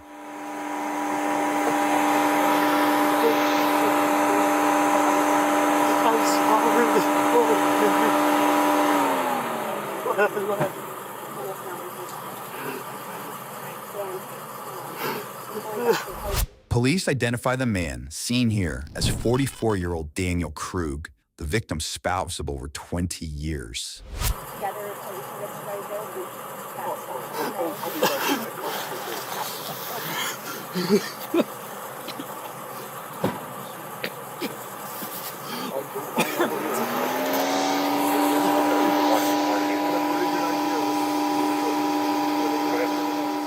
Let's rewind about a month earlier, when the victim alerted authorities about an alleged longtime stalker who she says recently cranked up the heat. All right. When did he pop back up? So, first text message was back in October. Okay. Just threats. Just out of nowhere? Just He pop does back? this. He does Okay. this, and he's been doing it for over 20 years. Okay. So this is, so. This is the first time it's this violent, Okay. aggressive. Normally it's hey, how's it going? Okay. Nope. So the last contact was, I'm guessing, more than 5 years ago, just because it was I had a Facebook account at the time, and I don't have that, and I haven't had it since pre-pandemic, so. Okay. Easily, whatever, how many years before that. Yeah, no, completely out of the blue, and not engaging at all, so there's absolutely no response from me. Okay. And he's still going. The in-person stuff that's scaring the crap out of me, and why I logged this, was starting since last Tuesday, and it's been almost every day since. Okay. I've gotten a few days break. And it's always been text message, or has it been? And emails. Email, okay. And he's changing his phone number every single time he text messages me too. Christelle explains that an ex-boyfriend from over 2 decades ago, who she says has periodically contacted her over the years, suddenly popped up again, but this time things were different. The soon-to-be victim describes explicit text messages and emails that grew to be threatening in nature, alongside inappropriate pictures too graphic to show. Next, investigators invite the couple to the police station to get more details on the alleged stalking after they said a cryptic photo of Daniel heading into work was sent to Christelle's email. So anyway, that made me go, is this his number? Where is he right now? What kind of car is he? Like this was alarming. He's never said this kind of stuff to me before, so whatever. And the fact that it went so emotional is like something's really wrong here. Then things go dark, right? And this is when I then contact you guys, because this now is escalating. This is not just threats against me, it's threats against my husband. He contacts me, and you'll see in my little log that this is an email address he contacts me now from more frequently, like he actually reuses it. But he is now showing that picture that day. There's snow on the ground. My husband had only gone into work on that Tuesday for Halloween. Okay. I'm guessing that it was creepy, but not real. You know, but lots of people are jerks online. Sure. Other than that, I'm sure she has mentioned to you that she and I go through a rough patch, kind of on the rocks. So probably didn't seem that pressing until it was. Daniel made some disturbing comments, calling the alleged stalking, quote, creepy and not real, before revealing his marriage was, quote, on the rocks. Fortunately, even though my husband has a camera in his car, he did not see anybody. Sure. And then unfortunately lost all the video because he didn't save it. So. Yeah. She didn't want me to panic, so she didn't share all of the details of the log. And so, as I got all of the details, my panic level has gone considerably higher. Not now, because I'm in a police station. Sure. And honestly, this is the safest I've felt since Monday at lunch. So anyway, just a lot of like very sexually explicit, very graphic, very just like poke the bear kind of thing. And then trying to prove to me that he can follow us. Yeah. I went to the grocery store briefly on Tuesday, and someone behind me dropped a can, and I panicked. My husband did see these, definitely this message, so he very much still remembers that if you ever need someone to corroborate that they saw it, but I don't know how credible of a witness someone that my husband would be, but... Yes and no. But yeah.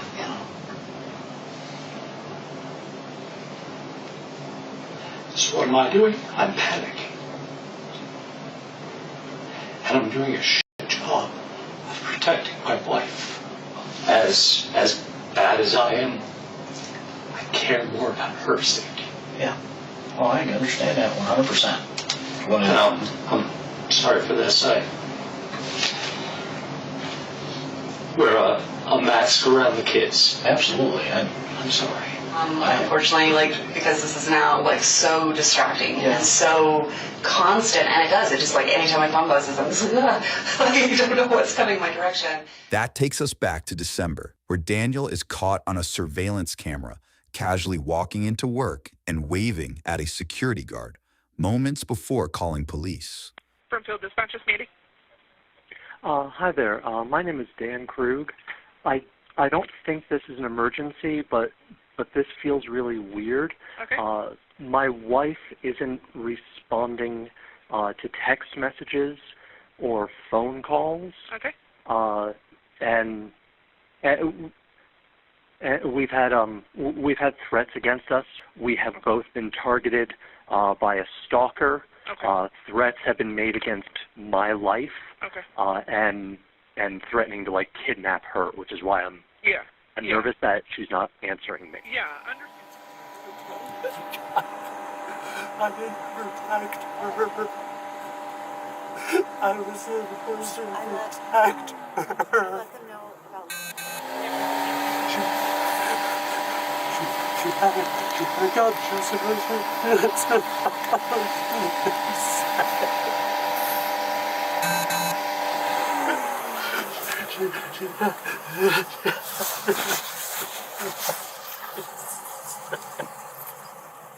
Daniel is escorted to the police station, where detectives have plenty of questions for him.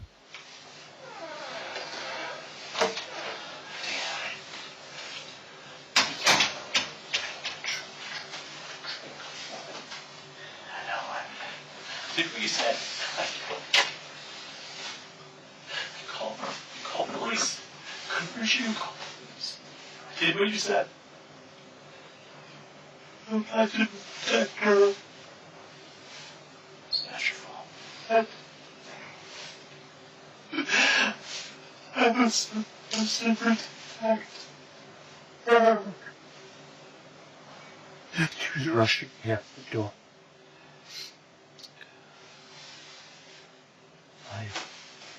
I was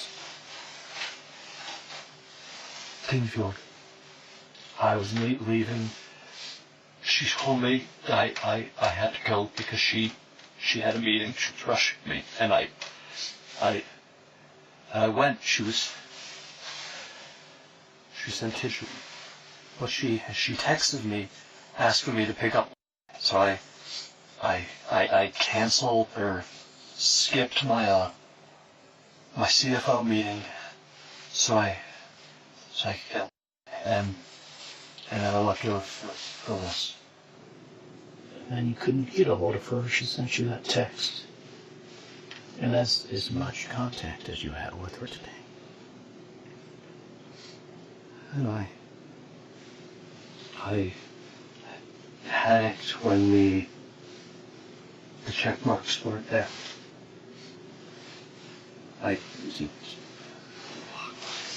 What do the check marks mean?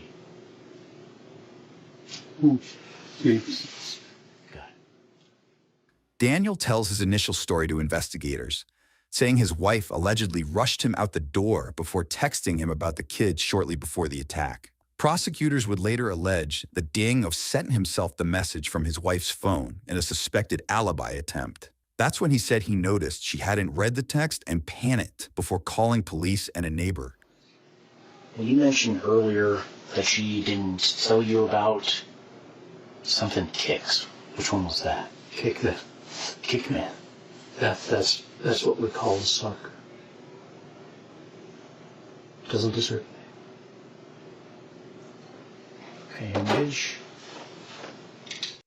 came up with kick man because I remember having a conversation. He was going to kick his ass. Daniel now explains the family nicknamed the alleged stalker Kick Man before one detective decides it's time to read him his rights. Let's see what he has to say. We just now need to talk about your rights so we can proceed with getting the answers that we both want. Yeah. I have two different voices going through my head right now. I have my brother. Yeah, I've mentioned him. He's the sheriff's lieutenant. And I have his voice saying, talk to the police. And in typical cop fashion, he married a prosecutor. So I had Lynn's voice in my head going, get a lawyer. Daniel ultimately agrees to talk, for now, but one detective digs in for further details. I just want to... What caused the, anxiety or panic as to why it was so concerning that she didn't respond? It was a really specific question about a time impacting the kids, that's something she will always respond right away on. And then, other than that, that was enough for me. That felt weird.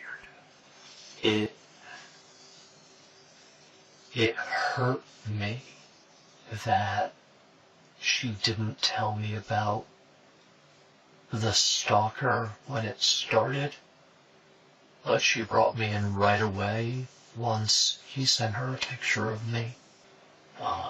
And at that point, she brought me fully up to speed, and I saw the horrible messages. I saw the ad, all that crap. And that's when she and I started working on game plans.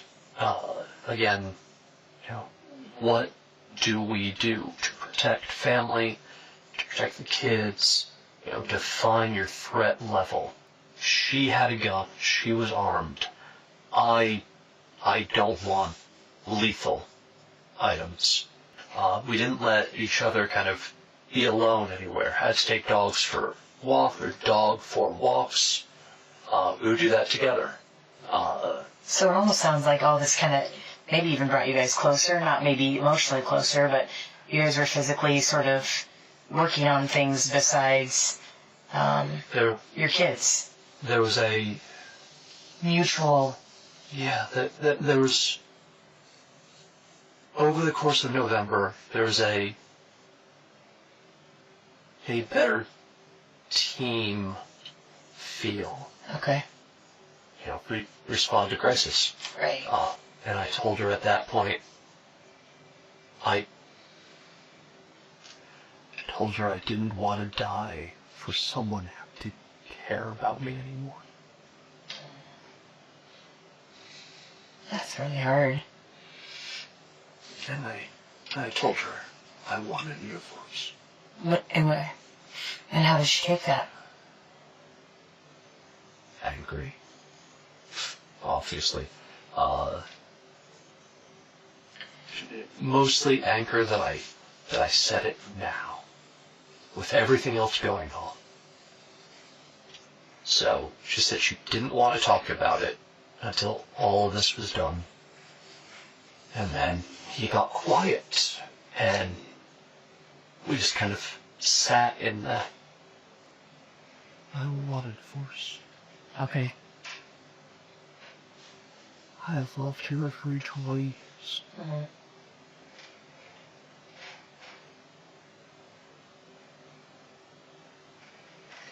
I was hurting when I said that, and what I wanted was her to say she cared about me. She did. What's his name? The other detective said that the cameras were turned off.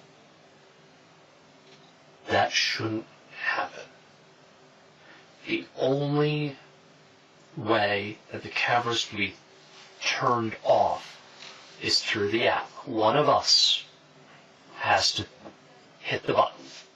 According to an arrest affidavit, multiple home surveillance cameras were not recording at the time of the incident, while another was found covered in blue painter's tape. He said they were turned off, and one of them looks like it has something on it. So, in my brain, I'm thinking someone made a move against her. So in my brain, the story that I have is someone came to the door. Maybe she went outside to get a package, and they must have come in. And she's a fighter. She's strong. She would have fought. And why do you say that? Have you guys fought before, or you just know though? Okay. I know her. Okay. She She refuses to be a victim. I don't. Okay. So, I mean, who do you think killed her? I think it's Kickman. I think it's... Okay.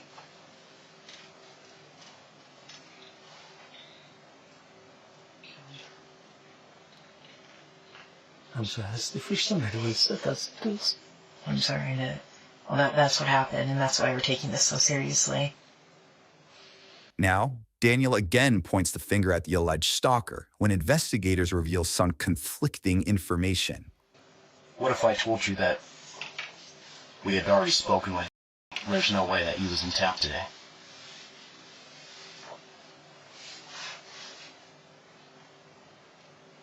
I have nothing. And I'm terrified to bring my children home. The Gmail account, the Kickman account that you guys initially received with the photo of you in it, and the phone number, those originated through their IP addresses at your office. Doesn't make any sense. Well, he took the photo of me at my office. Right.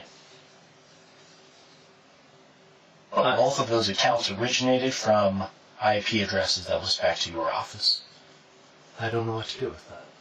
There are Wi-Fi access throughout the facility for employees, and there's public Wi-Fi access throughout the entire facility.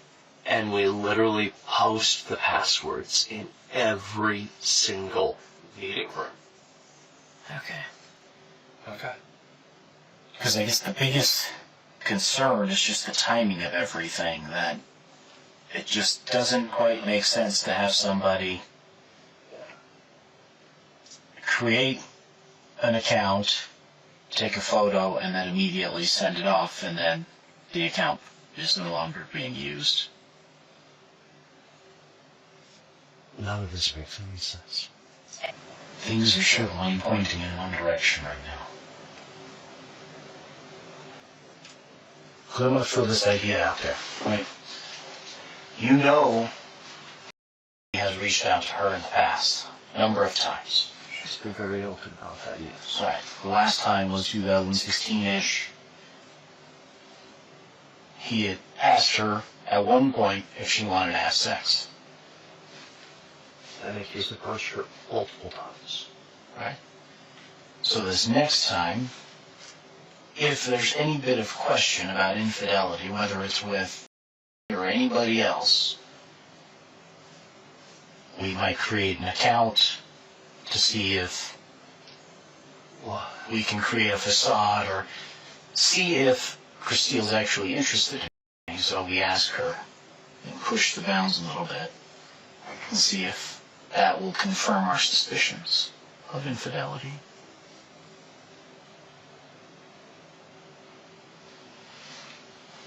You don't get the response and the openness you once did for about 28 days, from October 2nd to October 31st.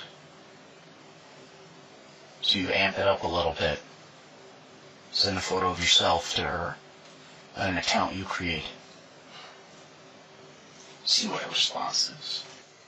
Maybe this started out the way that it was recorded, and then maybe it turned into something different.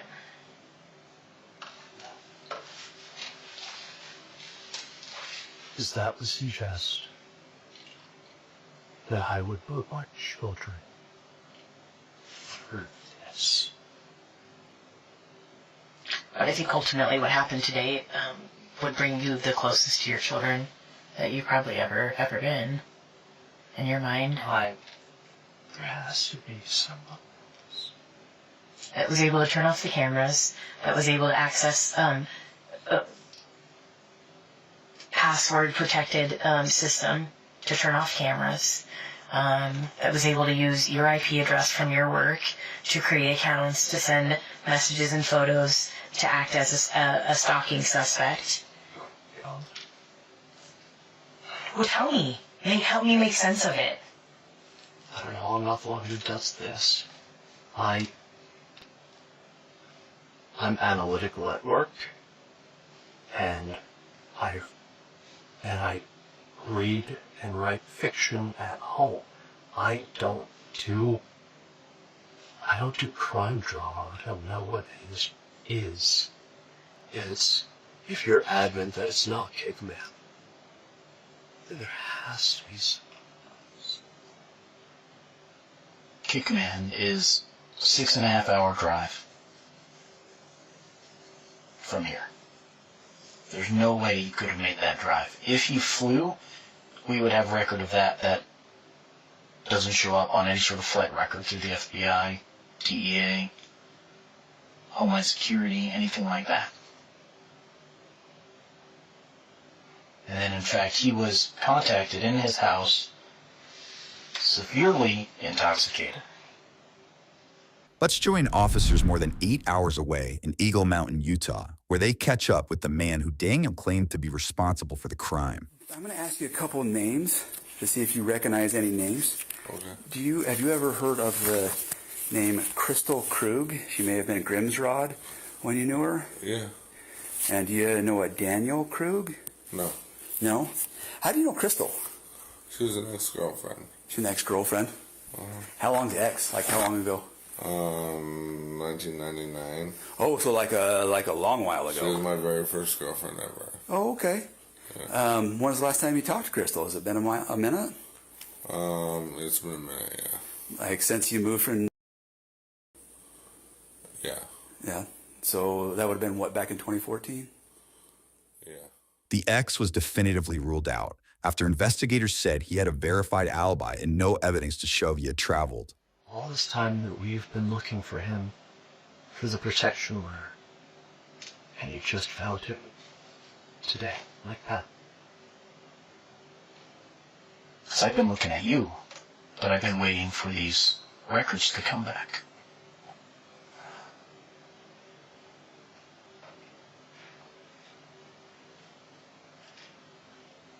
We've been chasing the wrong dog.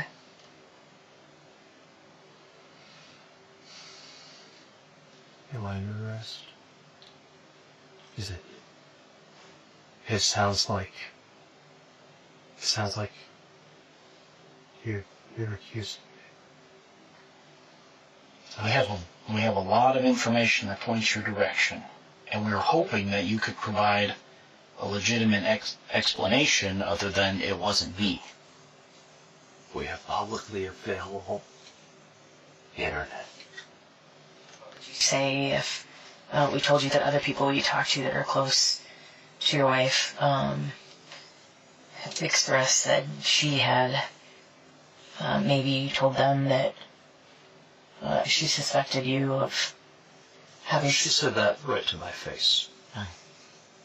That she wanted to know if it was me. And I told her no. But why would she suspect that? I don't understand how we take the leap from we haven't had a romantic relationship for a long time in our marriage to I suspect my husband is pretending to be my stalker. How does that happen? There's a missing explanation in there. There's a missing piece to that. I'd like to know what happened this morning. I'd like to know me too. What caused you to get so upset to hurt your wife, because I believe that's what happened. I believe that you've been because there's no other logical explanation. I want to know what happened to her. Did she fight? Did she get shots off? Where was she in the house? So tell me. Did she fight? Did she get shots on? Where is she in the house? We haven't been there to know. And there's only one person in this room that can tell us.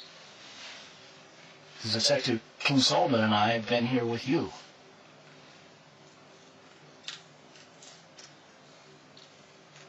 I think you know the answer to all those questions. I think you got confirmation or found out that she had a boyfriend this morning, or something happened that pissed you off, and you did something that you regret now, because you can't go back. And you can't go back to, stalking her secretly, or pretending to be her stalker, or making plans, having cooperation with one another, although it's not romantic, having cooperation with one another to fight together against Kickman. You have your theory. It is wrong. Please find the right one. Is this the point where I'll never, that checklist is, I say, I'll have it for you? Yeah, that's fine. Daniel asks for an attorney and ends the interview, but it's not long until we hear from him again. I want you to find who did this.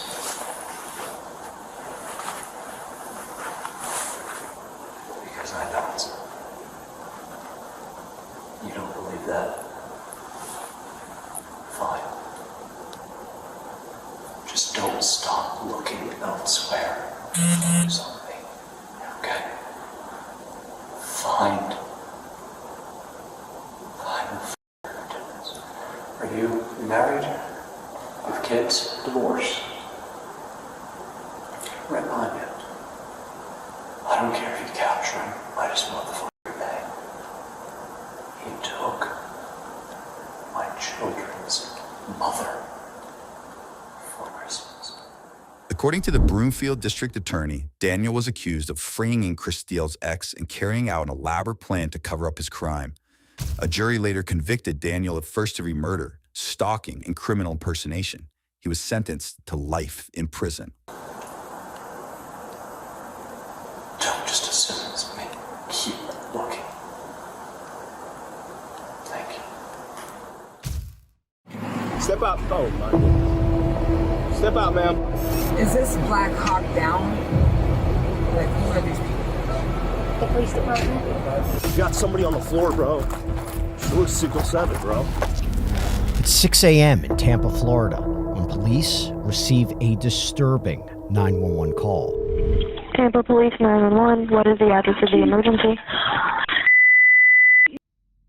I was just trying to get strangled. Okay, do you have a unit letter or number? Unit. Okay, and what's going on? I was just trying to get strangled. But I just woke up from passing out. Okay, I'm sorry, what happened? I was strangled. Okay, by who? My mom. I'm sorry, by who? My mom. Is she still there? Yes. How long ago did this happen? This happened like 34 minutes ago. I just woke up.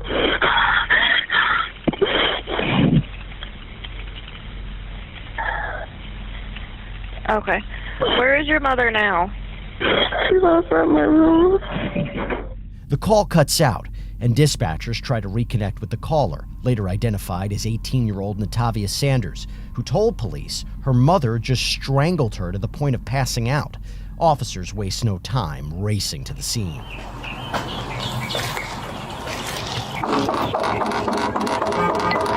I know you're in the home. Just come to the door.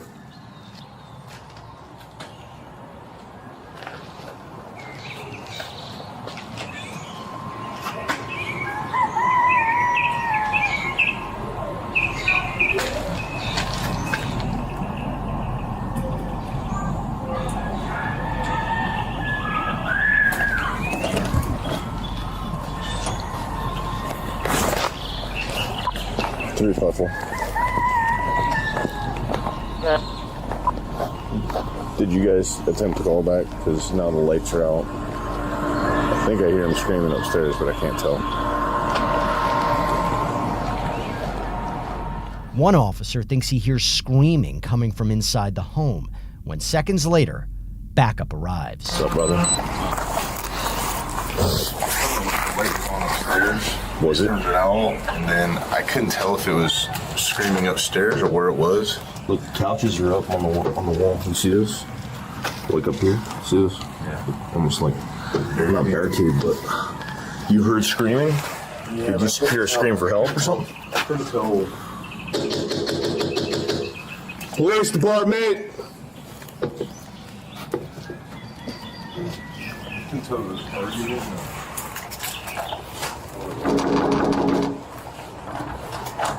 Tampa police!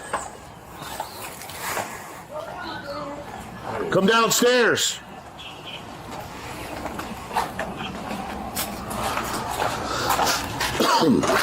Tampa Police Department. Good morning. He's on the home. Everybody? Okay. Can you come outside for me real quick, please? For what? Police identify the woman seen here as 38-year-old Rotesha Silvius, who's about to get a serious wake-up call. Because we got a call for service here. Not here. Lady, don't play the game. You ain't gonna do this. Don't do this. Grab her. Ma'am, stop. Stop it. You're not gonna stop us from entering the house. I didn't do that. Lady, ma'am. Ma'am, open the door. Stop. All right, well, this one. 3-1, come to the front. Ma'am, stop resisting us. Stop resisting us. We're here for a lawful reason, okay? Here, got that? Sit down. Look on my Facebook. Sit down here. Oh, here, you know what? Come up. Stand up, stand up. You don't have to be aggressive. No, do me a favor.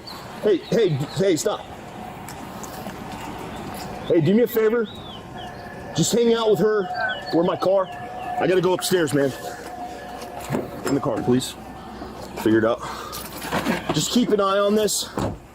Rotesha is secured in a patrol car when officers head inside and find Natavia, who called 911 just over 20 minutes earlier, unconscious on the floor. Man, we got somebody on the floor, bro. She looks 607, bro.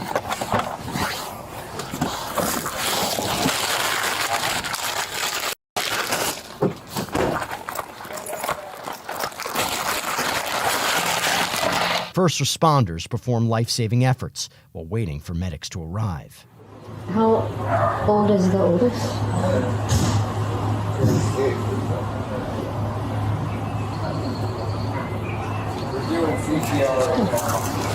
Upstairs.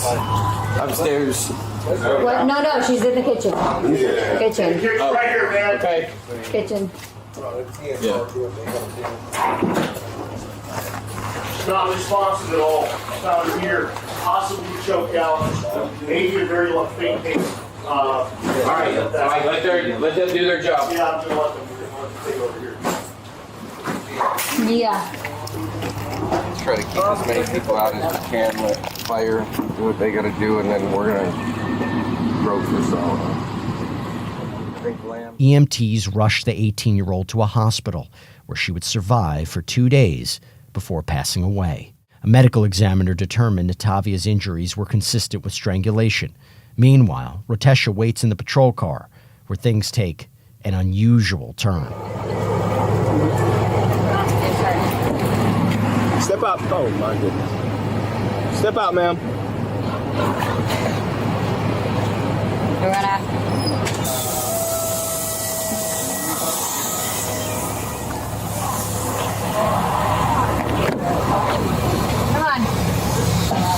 Come on.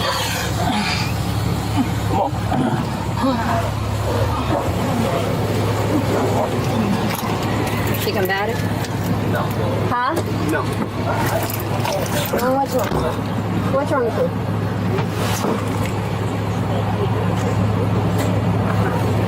Alright. Can we stop? Can we stop acting like this, please? So I can do your search? Brandon, I need you to, like, hang out. Get one of them to come over here and assess her as well. Did she act like that while you were... No, she was talking to us and had a rapport, and she started making something about being taking something. I forget exactly what she said. Something about We'll just have fire. Yeah. So check her. Don't let her flow.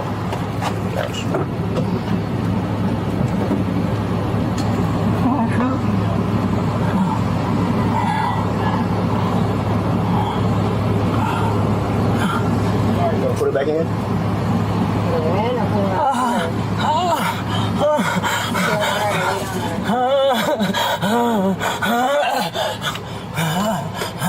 They poisoned me.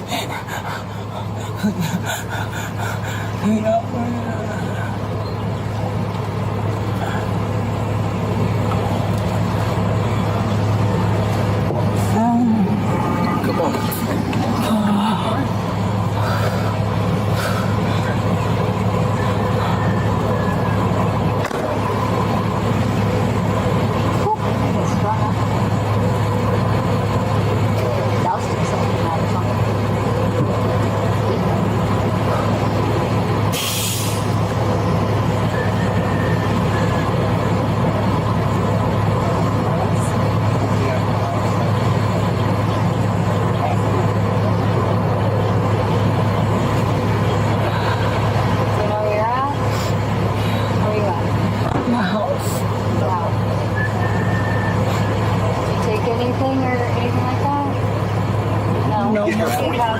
Not yet.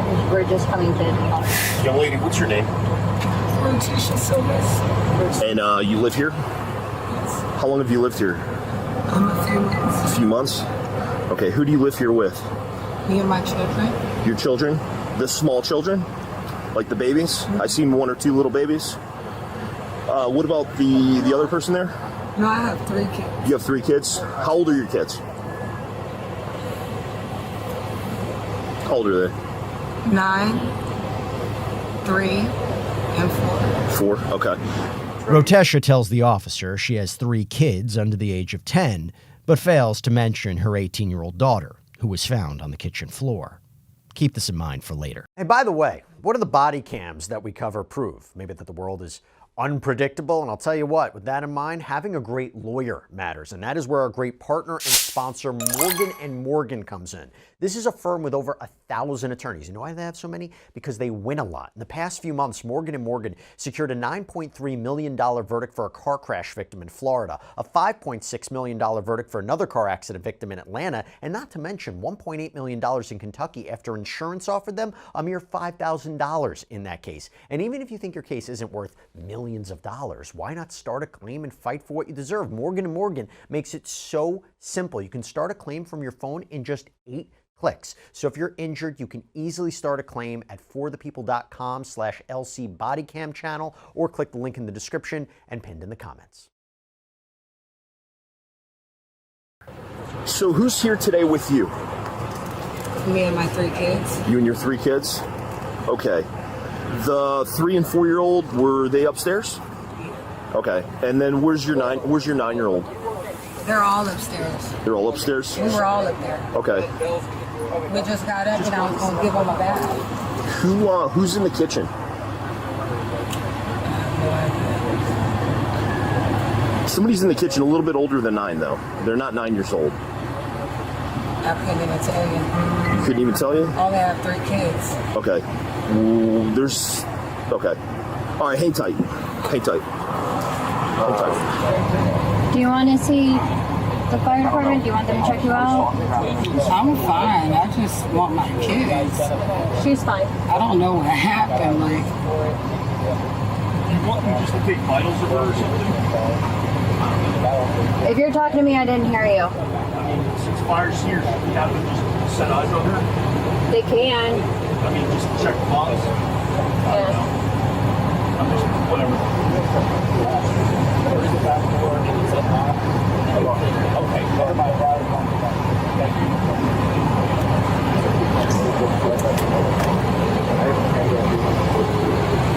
And you feel like alright? We're just gonna have fire just look at you, make sure everything's good. I said I got another one. Okay.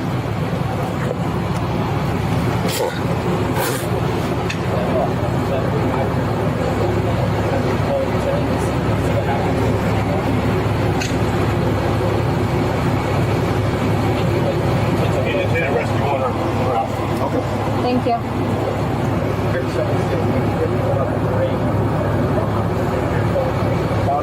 Is this Black Hawk down? Like, who are these people? The police department, police and fire.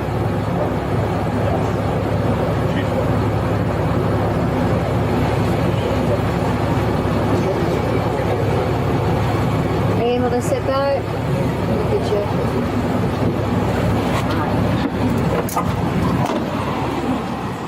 you. Another officer questions Rotesha from the driver's seat of the patrol car when her story quickly changes. Who went to the hospital just now, do you know?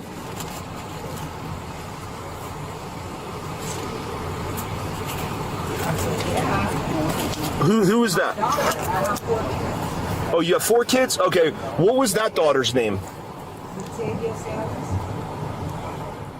Now, Rotesha tells the officer she has 4 kids and identifies Natavia as her eldest daughter when she previously claimed to have, quote, no idea who was in her kitchen. I'll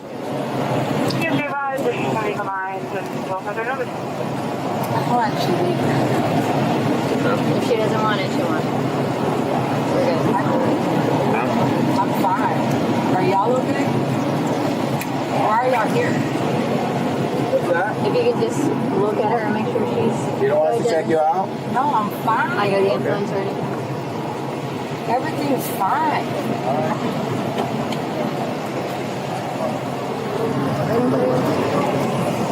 Thank you. I appreciate it.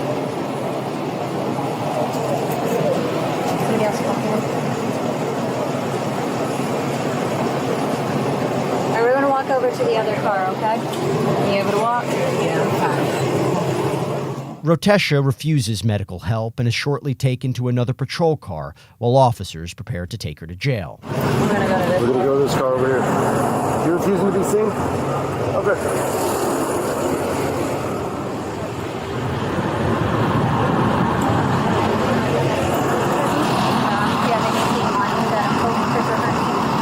Sit right here.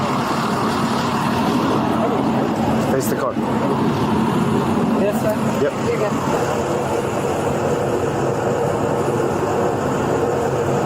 Lift your hands up just a little bit. Send me the back pocket.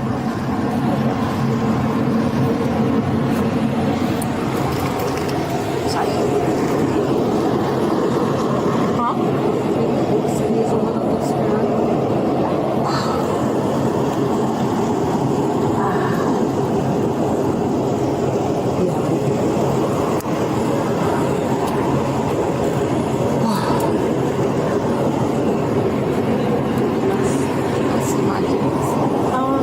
Not yet. I think so.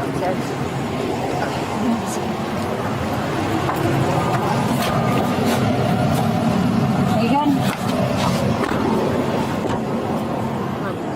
But it's not long until she pulls another 180 and decides she does want to be seen by medics. You just told him you didn't want to see him. Hey.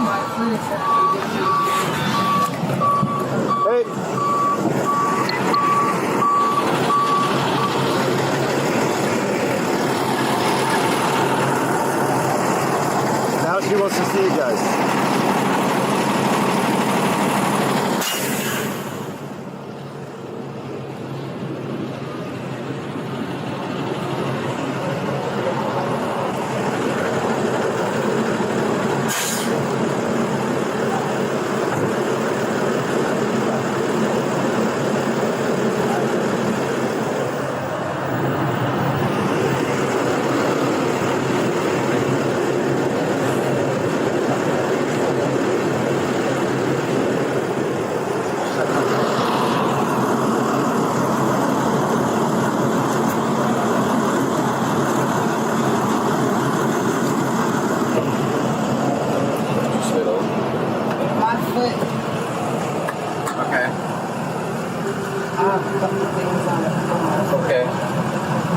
They could treat it when you get there. There's a doctor there that could treat you. Well, we can't treat it. Okay, I know, ma'am, but I see the scrape and stuff like that. That's what I'm saying. They're gonna take an X-ray. They can do all that stuff there. I don't need an X-ray. I just need this looked at on my tooth. I mean, what do you want me to? The only thing I can give you is a Band-Aid for that, ma'am. I'm not at a hospital. I'm just. Thank you. She just wants us to look at it. Okay, they looked at it. He looked at it. Right. What do you want them to do? He just said that I could go to the ER and they'll give me an No, X-ray. you will do that at the jail. They have, the Orient jail has a whole medical staff there. That Why we're is not that? we're not going to the hospital. Especially for that. Yeah. So is there anything else you need them for, ma'am? Okay. Thanks, guys. Sorry. No worries. I told her I'll give you a Band-Aid. Yeah. Rotesha was taken to jail and booked for resisting an officer with violence and aggravated battery with great bodily harm. 2 days later, when her 18-year-old daughter died, the medical examiner's office ruled her death a homicide, and Rotesha's charge was upgraded to first-degree murder. Court records show Rotesha was originally found incompetent to stand trial, but at last check, she was, quote, returned to competency and is expected back in court this spring. All right, ma'am, step out.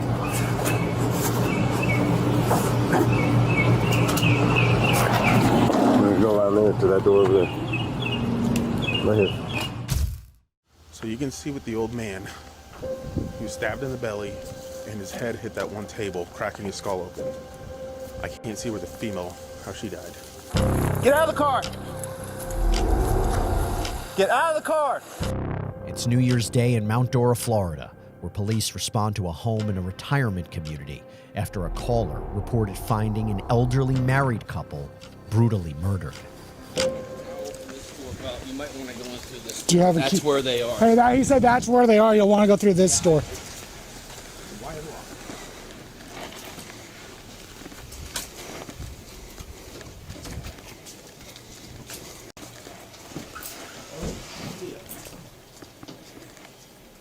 Oh, we're going to make entry that back. Yeah. Go ahead.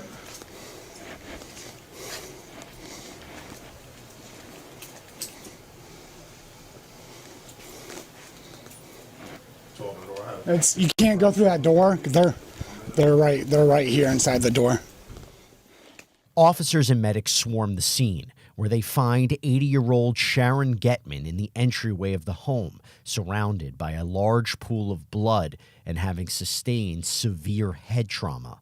Steps away, her husband, 83-year-old Daryl Getman, was found with a butcher's knife stuck in his abdomen, along with, quote, severe head and facial trauma. Both were dead on arrival.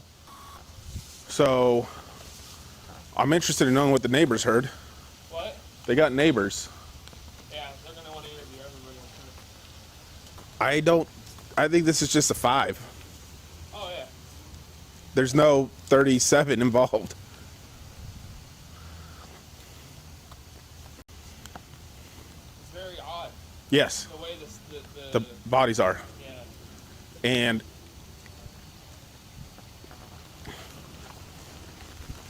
so I'm not screaming.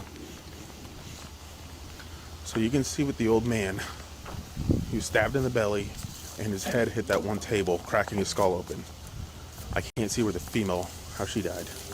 I assume she has a bunch of cuts everywhere, but that knife is still in the guy's gut. Yeah, I saw that. Yeah. And his head's cracked open from that desk. I say take it to that little oak tree. Yeah, and then I'm going to wrap it that way. I like it. Next, officers talk to a few neighbors and try to get a sense of what happened here. You probably don't need to pull the stretcher.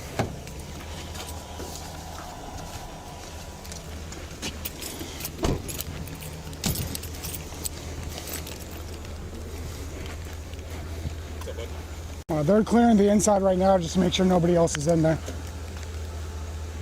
Do you have your ID on you, your driver's license, or just so we can? So what were you coming over for? This neighbor here Was concerned about him? me and asked me to check out the garage door. When I went in there, Because the garage door was open. yes. Okay. When I went to go in there, You don't have to take it out. 73 Mandor, 6527 for complainant. Okay. Do you know what time you got here, or roughly? Oh, man, you can wait over there, please. I know. We'll get with you in a second, but please just wait over there, okay? I know. Just wait. Please wait over there, okay? She said she woke up at 6 o'clock this morning, looked out, saw that the garage door was open, and thought that was weird. She waited until 1 o'clock, 2 o'clock, and then she still said, okay, garage door's open, that's weird. She came over here just before she called, and I guess got in contact with them, and they came too. She came over here, knocked, nobody answered. She was going to try to put the garage door down and run out, but she couldn't figure out how to do it. So the garage door has been open like that since at least 6 o'clock this morning. Yeah, see if we can get started. Yeah, she is. I'm getting one for her, but whatever happened likely happened last night. The whole night shift? Other residents said they grew concerned after noticing the couple's garage door had been left open for some time. That's when they said one of them walked over to close the garage and went inside, discovering the bodies. But one eagle-eyed officer notices something with this picture is not quite right. The stop, I think usually it's because you're driving something else. So is there a car? I bet you there's not. 73 Mount Dora. Do they have any vehicles registered to them? See if they can check David.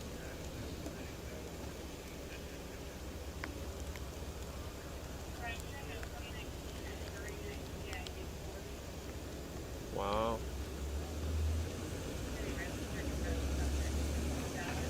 So where's the car at? Where are their children? Yeah. 2610. Are you 26 on that? They have a Kia, a green Kia registered to them in tires. Just see if security can speak common area with my car and stuff. Do you have other security that are working right now? They got the 28 dispatch does. Okay, can you see if any of them can check the parking lot and make sure that there's not a green Kia? What was it, 2019? I can. Investigators discovered the couple's green Kia Soul is missing from the garage, and a quick check of the surrounding area would prove it's anywhere but here. With the help of GPS on one of the victim's phones and license plate readers, police tracked down the car in Savannah, Georgia, nearly 300 miles away. All right, make this left. Come in the parking lot. Make a left. Come left hard, and then you see the big Dodge Ram in that back row? It's right to the right of it.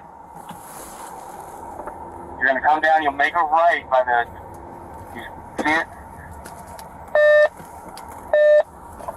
Straight ahead. Get out here. Driver, exit the vehicle! Huh? In the car? Get out of the car! Mike doesn't work. Get out of the car. Get out of the car. All right, she's out. Hands on the roof. Hands on the roof. Keep your hands on the roof and don't move. Keep your hands on the roof and don't move. You good? Yeah. Step right. Keep your hands behind your back. We'll explain anything to you in a minute.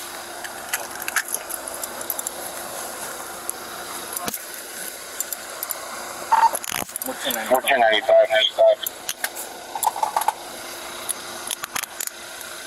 Put your hands together.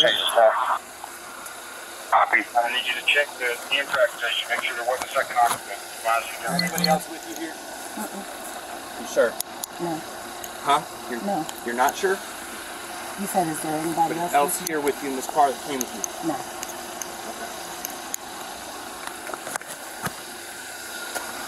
All right, do you have any weapons on you? Police identify the suspect seen here as 50-year-old Vicki Lynn Williams, who was allegedly found living in the couple's car near a train station. No, okay. Walk this way for me. What's your last name? William. What is it? Williams. Miss Williams? All right, just stand right here on the side of the car. All right. I'm not going to actually search you. I'm just going to make sure you have anything on you. All right, stand right here. Just step back.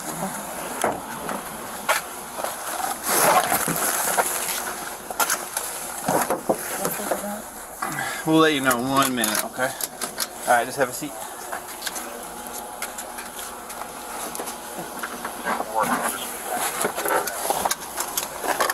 Just keep an eye there for 1 second.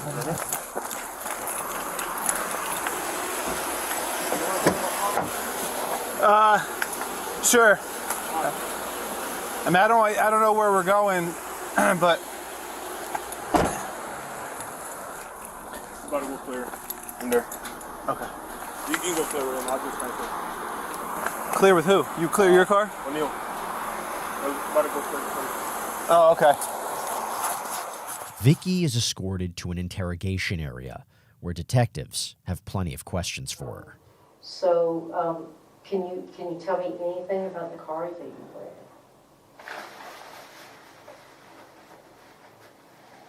What do you want to know about it?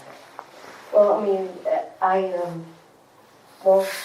didn't know it was stolen. I mean, I'm the only one on the planet that has received the stolen property. Right, yeah, and you're right. Yes, ma'am, I agree with that.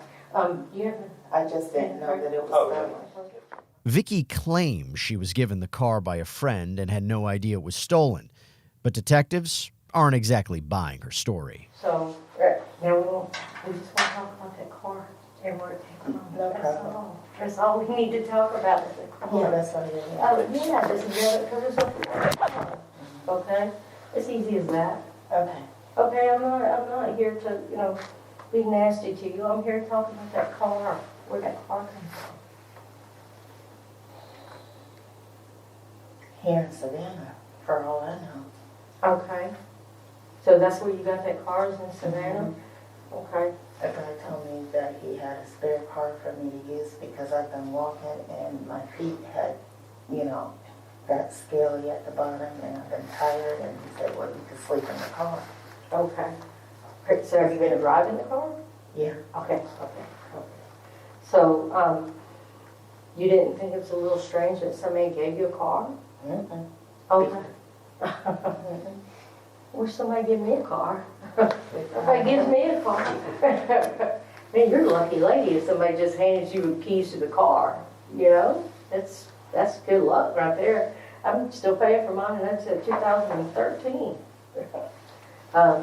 But so this man, do you know him? I do know him, and he told me that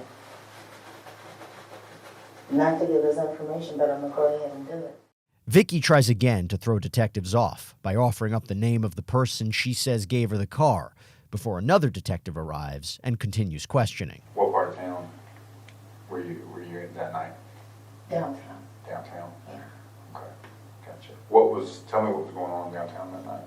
Nothing. It was just a quiet night downtown? Mm-hmm. Okay. It's Saturday. Yeah, I was downtown. On New Year's? Yeah, I was downtown on Saturday. There's a lot of people, a lot of fireworks. You sure you're downtown? I went downtown in the daytime, I wasn't downtown at night. Well, where were you that night? Walking around. Did you But visit? not downtown. Oh, so, well, you just said you were downtown a minute ago. I just didn't know. I was downtown to get coffee, but not in the morning. I mean, not at night, in the morning. Mm-hmm. But after that, I just was walking around.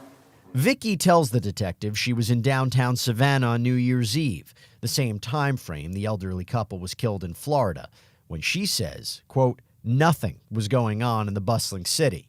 Next, the detective reveals where the vehicle came from and brings photos that allegedly show the suspect in the area of the crime, when Vicky appears to go on the defensive. So, just to, I guess, clarify some more stuff with the car with you. The reason Florida's here is because the car itself was taken during an incident crime scene, to give you a little better understanding. I thought it was stolen, so that's the only thing that I have knowledge of. Yeah, stolen. So, the kind of shoes, I'm sorry, just to back up 1 second, the kind of shoes you said were in the photo, are those the same Puma shoes that you had? I seen two pairs, sneakers and Pumas.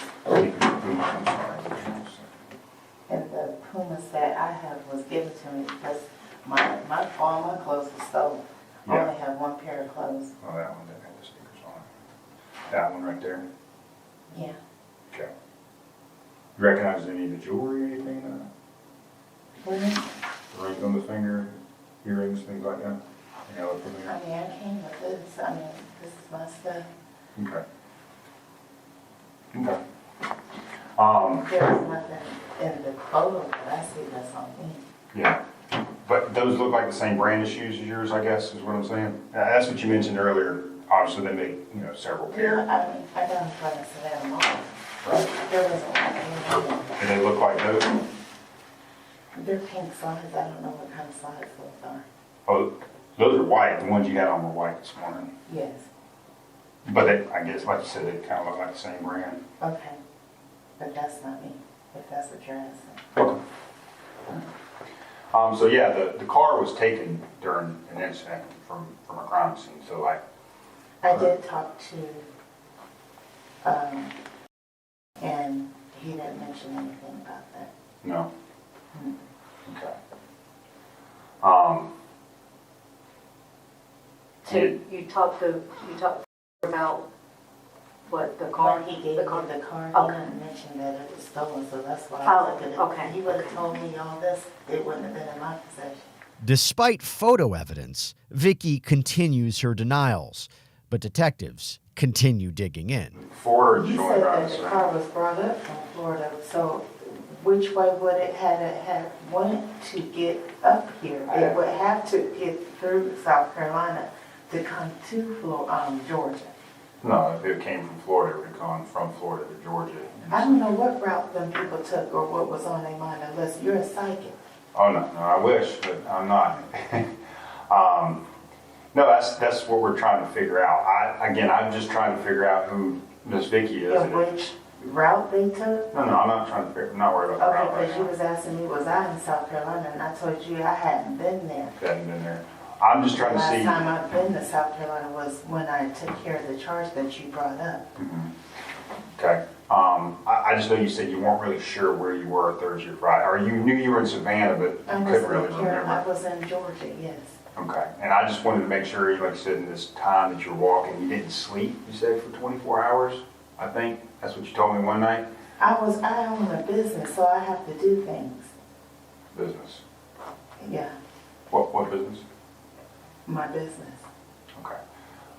And I get it, you're busy, you're up for 24 hours. Again, I just wanted to see if there was anything like that. Because again, when people Even don't though sleep. I'm homeless doesn't mean that I don't have a life. I agree, but what I'm getting at is I wanted to make sure there wasn't any times that you had That's forgotten why where you were. no, that wasn't it. It wasn't it. I mean, I just met you. I have a business to run. Okay. I'm also a real estate agent, so that's why I was up. I was taking care of some business. Gotcha. On Thursday and Friday, And prior to that, prior to. Okay. And any of that business that you're doing with real estate, does that take you into Florida or other places? no, Nothing like that? no. Okay. I'm going to be honest with you. I mean, this picture looks like you. Yeah, they say all white people look alike. Not at all. I've been in the I mean, city. I'm just saying. Listen, I've been in the city a long time, and you see all kind of different people, and I don't think all white people look alike. But, That's nice. but what I'm getting at is this picture looks like you, especially you don't have the wig on, and like I said, I'm working through different things, right? Like I told you, I was going to look at different cameras from different hotels and all kind of different stuff. It doesn't help me when you're saying, oh, I didn't mean, but if I can find stuff that I'm looking for, right? Because you told me you went and got coffee, you told me you were crossing the bus station and all that kind of stuff. That's what I'm trying to figure out. Do you want to take another look at the photo? I said no. I mean, not no to the photo, but I'm saying no, that's not me.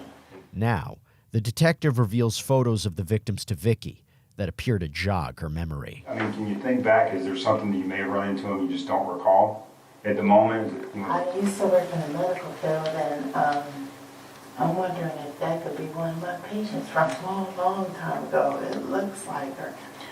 What about that, John? I don't remember him though, but her face looks, I guess because she's sitting here. Mm-hmm. Well, yeah. But there's never time. I mean, could have run into him somewhere at all? Mm-hmm. Asked him for anything? Nothing? Neither one, no. What medical field? Wait a minute. I seen him at, when I was sitting there. Come on. Really? Yeah. Well, tell me about it. He just was sitting there with his wife, but it wasn't the lady that was there. It was another woman with Mm-hmm. blonde hair. Can you share with that guy? Yeah. Tell me about, like, what drew them to you? We said Happy New Year to one another, all of us at the table. Yeah. Yeah. Yeah, I started the conversation. I said, Happy New Year, y'all, and he said it back, and I sat across from him, and we just glanced at each other every now and then while we were eating, and looked like they were enjoying their food. Did you ever think you'd see a photo of him again? Mm-hmm. Gotcha.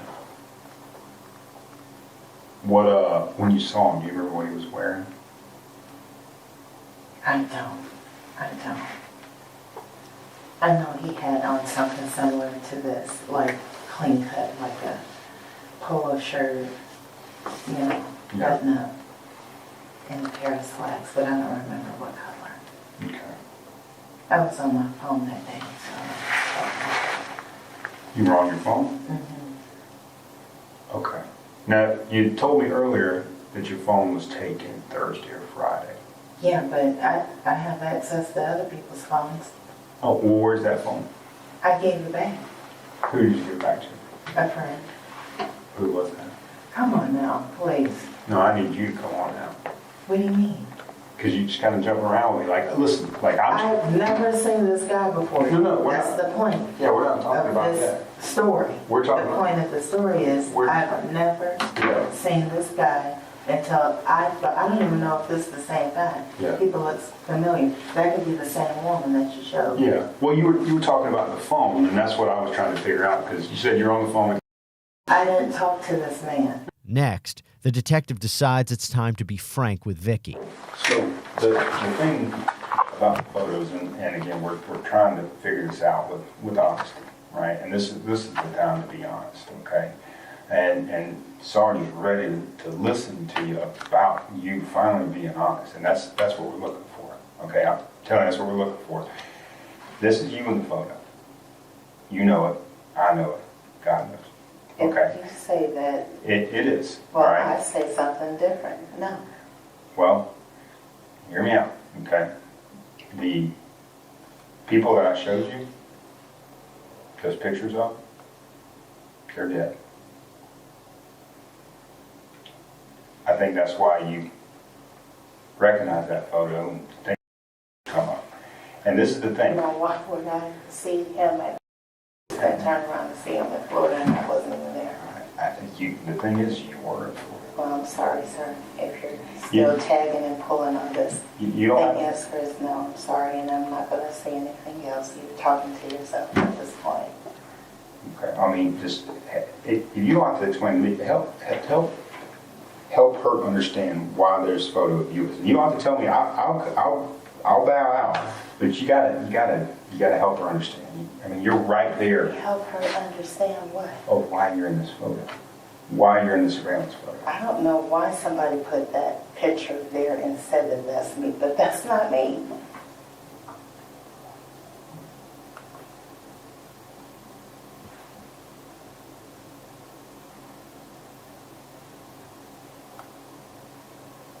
Next question. Vicky tells the detective to move on before this exchange becomes a little heated. You said this is the retirement community. Is that a part of is she a part of the community? What was she doing there then? Oh, we don't know. I don't know. Okay, I don't. That's the question. I don't know why this lady is in this retirement community. This is a locked down, gated community. You know what I'm saying? And this lady, I mean, the people in this community spoke to this lady, okay? So that's how we have to, they said that, you know, very polite. One of them said something about What does she have on? What, You here? said all black? It looks like it's all black to me. In Florida? Well, you know how cold it is right now? I don't know what you're talking about, but we just got finished talking about how hot it was, so now we're Well, how cold it is. now. But this person has on, I don't know what time frame we're talking about. Okay. We didn't go over that. But you're saying in Florida, this person has on all black. Mm-hmm. It's hot in Florida all year round. Right, but this is in the evening. Okay, so You'd be surprised how many people wear all black, okay? A lot of times, I don't know how many times you want me to stand up. oh, no, I don't, I just know that this is a gated community and this is a building, this is an apartment building in Mount Dora, okay? Okay. Well, what do you guys want me to say? We're looking for the explanation. That's it. I'm not asking you of basically this photo. What do you want to do? Because I told you no and you're telling me yes, so. I got a different question for you. What would you tell me, or what would you say if the belongings to the people I showed you in the photo, the two people that are no longer on this earth, the belongings were in the car you were in? You have to ask. I'm not I asking. gave me the vehicle. I'm not asking. I'm asking you about those things. You're asking me about the property that I told you I had no idea what was in there? Okay. I'm gonna be real honest with you. Because I did tell you I didn't go in the trunk. What? You've got some street wit about you, and I can tell. You're a smart, very polite young lady. What makes you look foolish is when you say that's not you in the photo. You're smart. You're smart as a whip. I'm telling you, this is the thing. I just want you to understand, all the stuff you're saying makes sense, but when Sergeant got you right here. But you keep going back to the photo. You said no, and I said no. Yeah, and that's what I'm getting at. It's like everything you're saying, smart as a whip. Boom, boom, boom. Vicky's got the answer to this. But this, I don't know what else you want me to say. If I'm saying no, that's not me. So what's your next question? You got to give me some explanation. Like, if I ask you something like, no, because A, B, and C, you're just saying, no, that's not me. But any person, a child could look at this like, yeah, that's the same thing. That's what you're saying, but that's not what I'm saying. And I said I wasn't there. Okay. So, we know it wasn't in Florida. If that's what you say. No, we know it wasn't in Florida. But somehow the vehicle ends up from Florida here. I don't know how the vehicle got here, okay? All I know is my part. Vicky asks for an attorney and ends the interview. She was charged with 2 counts of first-degree murder and grand theft of a motor vehicle. Prosecutors allege she stabbed the couple to death in their home on New Year's Eve before robbing them and stealing their car. In May 2024, court records show she was deemed incompetent to stand trial and committed to a facility, where she's since been deemed competent to stand trial after further evaluations. At last check, Vicky is expected back in court this spring. The state is seeking the death penalty. We got a dead body wrapped in a blanket, duct tape, in a shopping cart here. It's the crime scene. What he told me was she came after him with a butcher knife, and I killed him. It's an early February morning in Cedar Rapids, Iowa, when police receive a disturbing 911 call. Emergency. Hi, I was just at, and there's a grocery cart behind the garage, and it looks, there's a blanket or something in there. It's got blood on it, and it looks like the shape of a body inside of the blanket. So I think there's a dead body inside of a grocery cart behind the garages. You heard that right. The caller reports finding a body wrapped in a blanket and stuffed in a shopping cart. We join one officer as he arrives on scene. I'm not very on scene.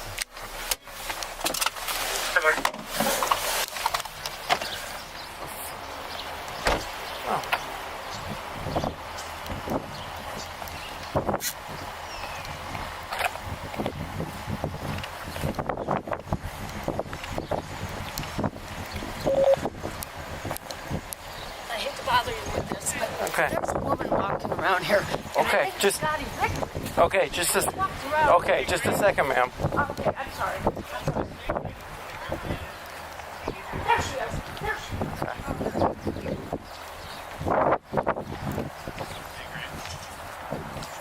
Yep.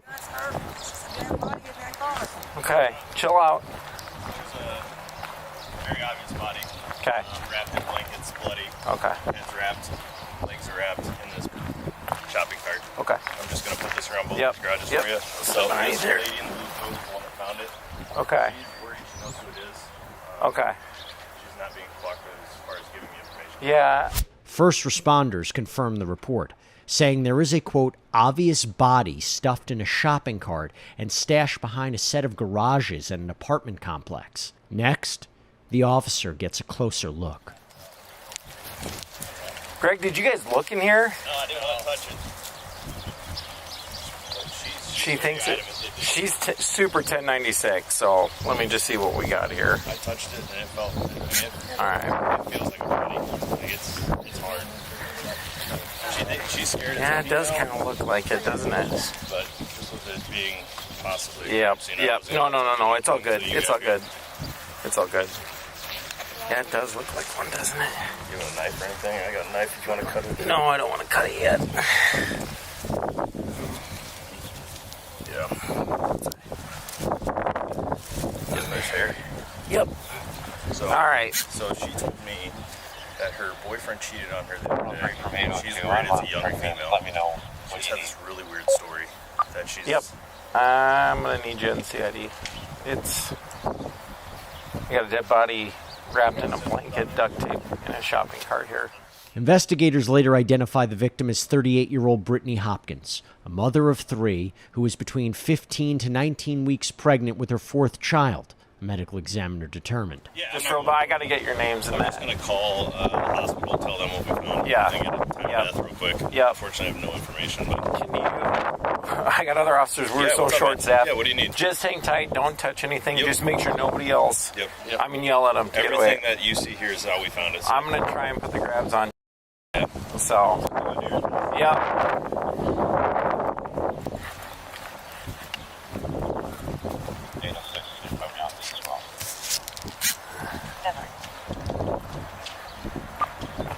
Hey, 180. Shaquila Petra, never mind. I'm out with her.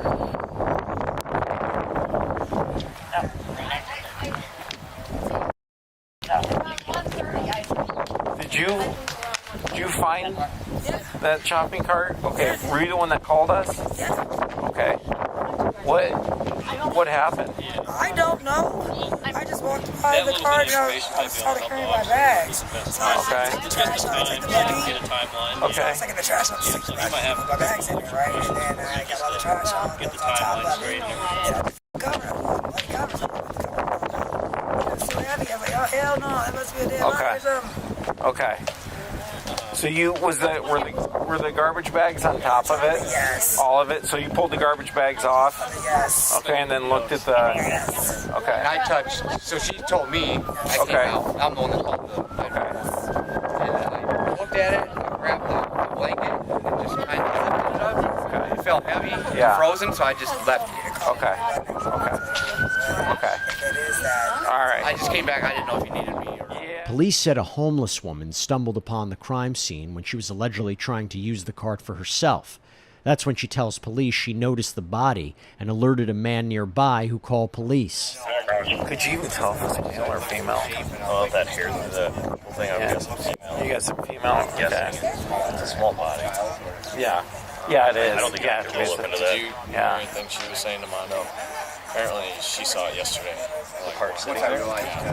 That whole situation. I'll grab her. Sorry, Greg, can you still hang tight? Sorry, we're pulling units as much as you can. Her name and state and shit. So he's got all that wrote down.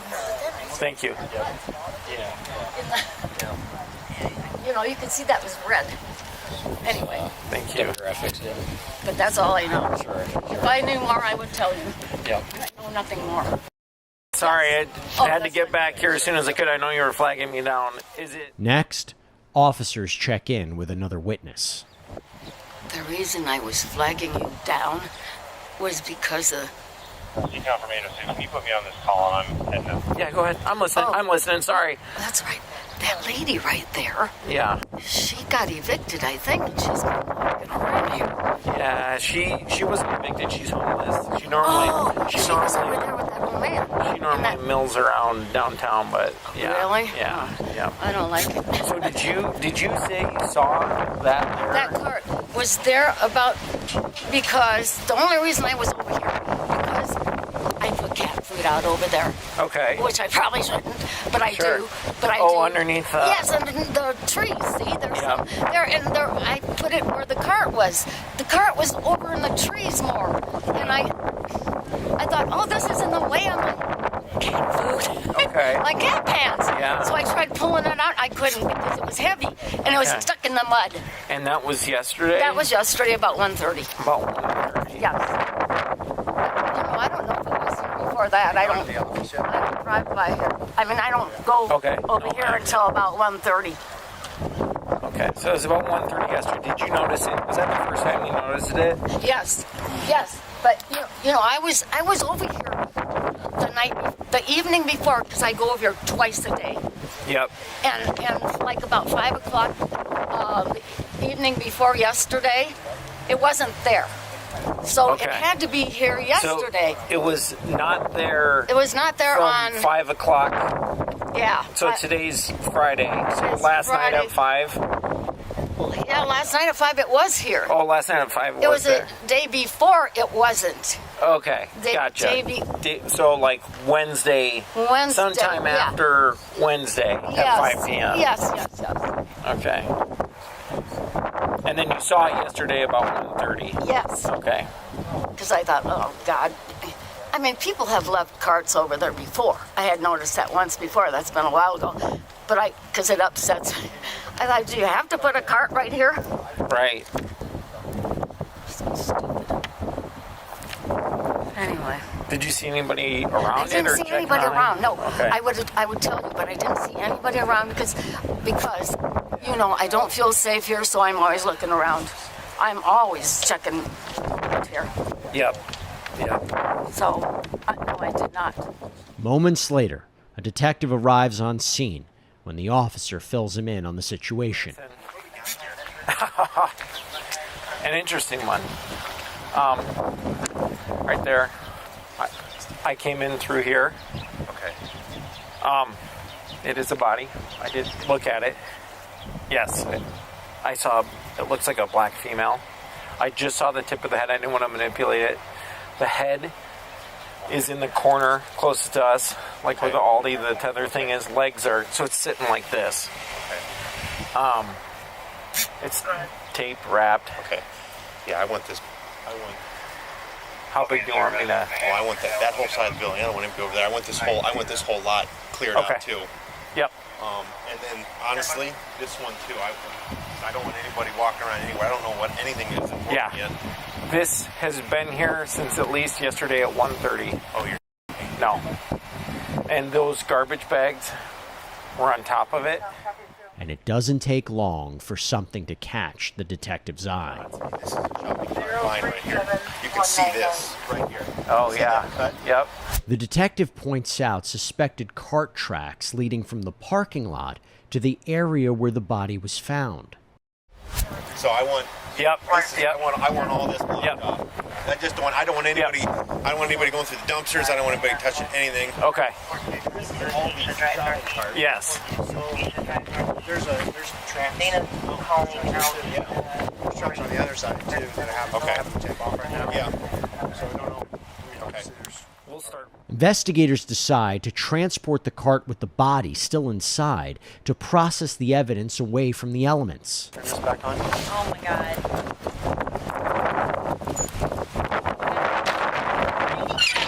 Huh? There's hardly any lighting. It's not gonna wake up. No. I'm gonna tell Grant that we're done out here. If he does wake up, I'll let you know. No, I'm not stuffing.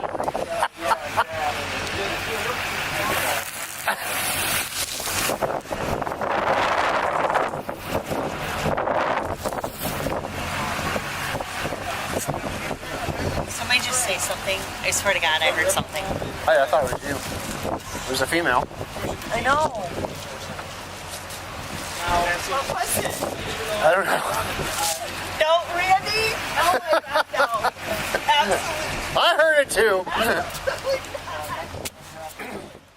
It would take investigators 5 days to hone in on their main suspect, 51-year-old Donnie White, who family members said was in a relationship with the victim. Police then released Donnie's name to the public, asking for any information on the case. When they said a caller reported seeing him and Brittany together days before the murder, and another reporting they were with the couple a day before the body was found, when he witnessed Donnie physically assault the victim. We join officers as they approach the apartment the suspect was allegedly living in, located just across the street from the complex where the body was found. Cedar Rapids Police Department search warrant, come to the door! Cedar Rapids Police Department search warrant, come to the door! Cedar Rapids Police Department search warrant, come to the door! I'm at the name. Close door. No. Closet right. Closet right. Clear. I'm with the name. Go, we'll get this. Clear. Hey, I got it. I hold it. Go for it. You got more with me? Let's take this. Yeah, I'm with you.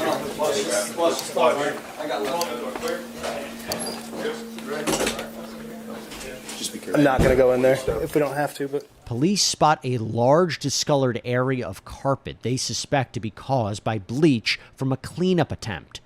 But that's not all. Blood spatter is spotted in various places around the room, including a bloody handprint. Investigators also find bleached clothing, electrical tape, the same kind of tape used to bind the victim, handwritten notes, and a bloodied hammer. We do have to. There's closet and bathroom. Bathroom's clear. There's a closet here. Closet here. Hold on.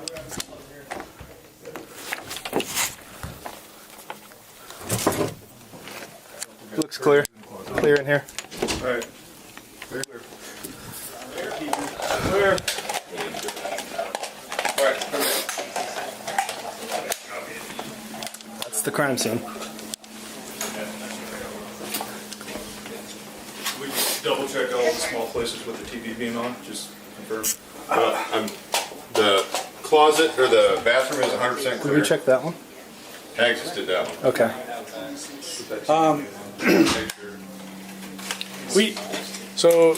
With it being a crime scene, I don't know how. We didn't flip nothing.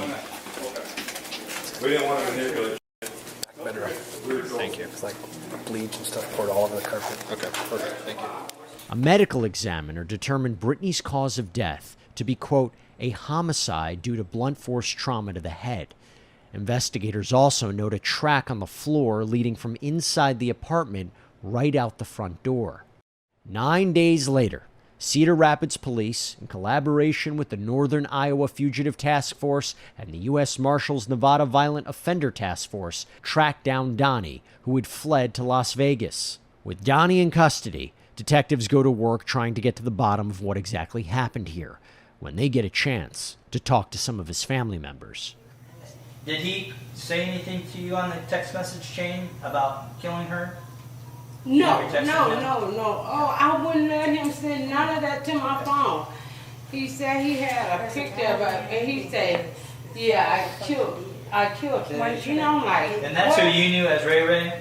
Hmm? That's who you knew, that photo right there? Yeah, that's it. That's her. That's... What was the other pictures that you, is there any other pictures? Because that's the couch and the furniture. That's the apartment, yeah. Okay, this is the apartment. He was showing me the different. Here she is again. Yeah.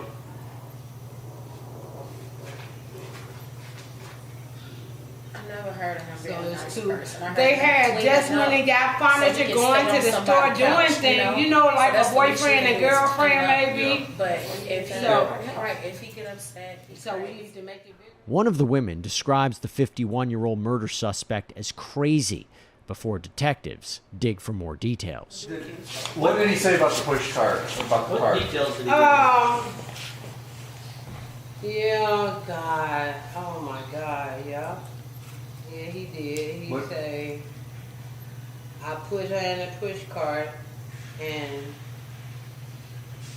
rolled her out of here. You know, and I'm like, oh my God. And I wouldn't let him send me the picture, but he did send it to me. And I said, I don't want to see no mess like that. I said, I hope you playing. What did Donnie say he did with the push cart? He didn't say exactly, but he did say it's all these push cart. Aldi's? Aldi's. Yep. Okay. And he put her in there, and he pushed her somewhere. He didn't say exactly where, but Okay. when I saw the news clipping on my phone, I know it said that her body was found by an apartment building. And I was like, oh my God. So I said, well, he didn't try to hide her. So to me, that means, I think he wanted her to be found, you know. Because, you know what I'm saying? I think putting her out there by an apartment building and a push cart, somebody was going to find her. So that's what I'm thinking. I'm like, I just wish it had never happened. Yep. It was humiliating and stupid. He could have come. Did he ask? He could have come to police after he did whatever he did. Like but the thing is, I think they both probably was high off that stuff. Yeah.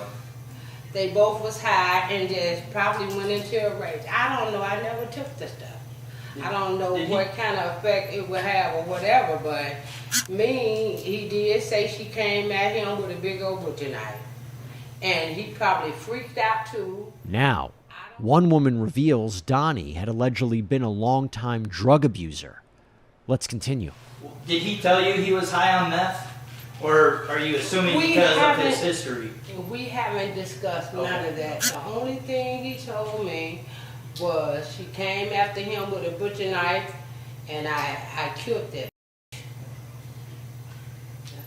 Did he throw out there how he did it? We know about the cart, how he disposed her body if she Well, yeah, that's what he did tell me. That he said, I went to Aldi's and got a push cart, and I put her in there, and I rolled her ass on the way from here. I said, oh my God, I for real?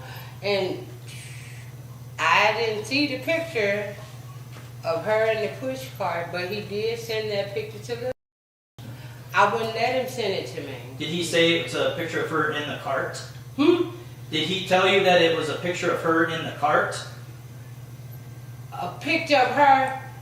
Yeah, let's say the body was in the push cart, and with some bags on top of it or something. Okay. You know, that's what he Yeah. told me. You know, he said, yeah, and it is true. And I'm like, oh my God, no. Next, detectives track down another one of Donnie's family members, who they say picked up the suspect at the airport after the murder. Let's see what he has to say. So you picked him up March 9th, a few blocks away from the airport. And it sounds like maybe you took him somewhere right away to the hospital. Yeah, I took him to the hospital. He was having some type of episode. When I first got him in the car, I go back and pick up his bag because he told me his bag was around the corner, so I go pick up his bag. Then he says, I get him in the car. He hops out the car and starts running down the street.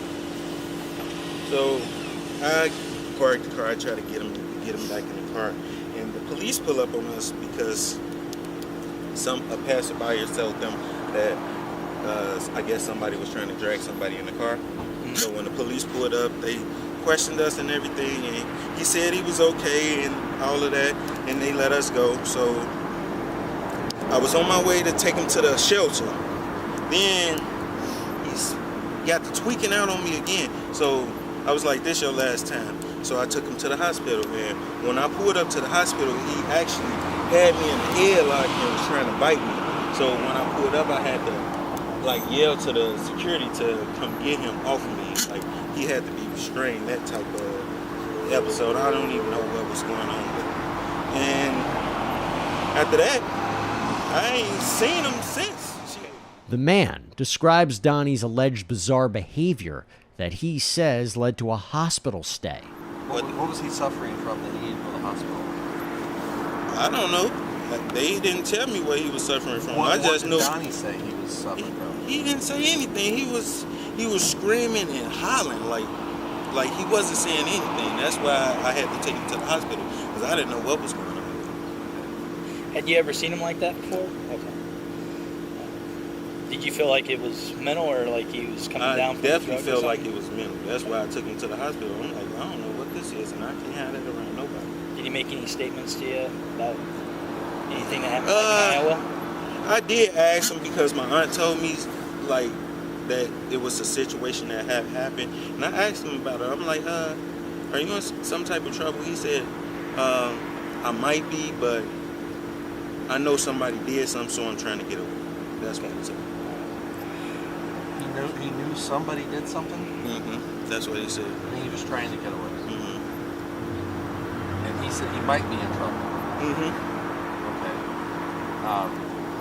I was guessing because he said he knows something, but my uncle been on drugs for years, so like I'm thinking he just had maybe like tweaking because he's supposed to came out here in January, and like when he came out here, he just told me he was here. Like I'm like, okay, yeah, but I thought you was coming like 2 months ago or something like that. Yeah. Anything else you think would be helpful for us to know? I just really hope he not the person who did it, but he got arrested for. Listen, I read it. He got arrested for a brutal murder. I read it. Donnie was charged with first-degree murder and non-consensual termination of pregnancy. Court records show he later accepted a deal and pleaded guilty to the lesser charge of second-degree murder as well as non-consensual termination of pregnancy. The 51-year-old was sentenced to up to 50 years in prison with the possibility of parole after 35 years.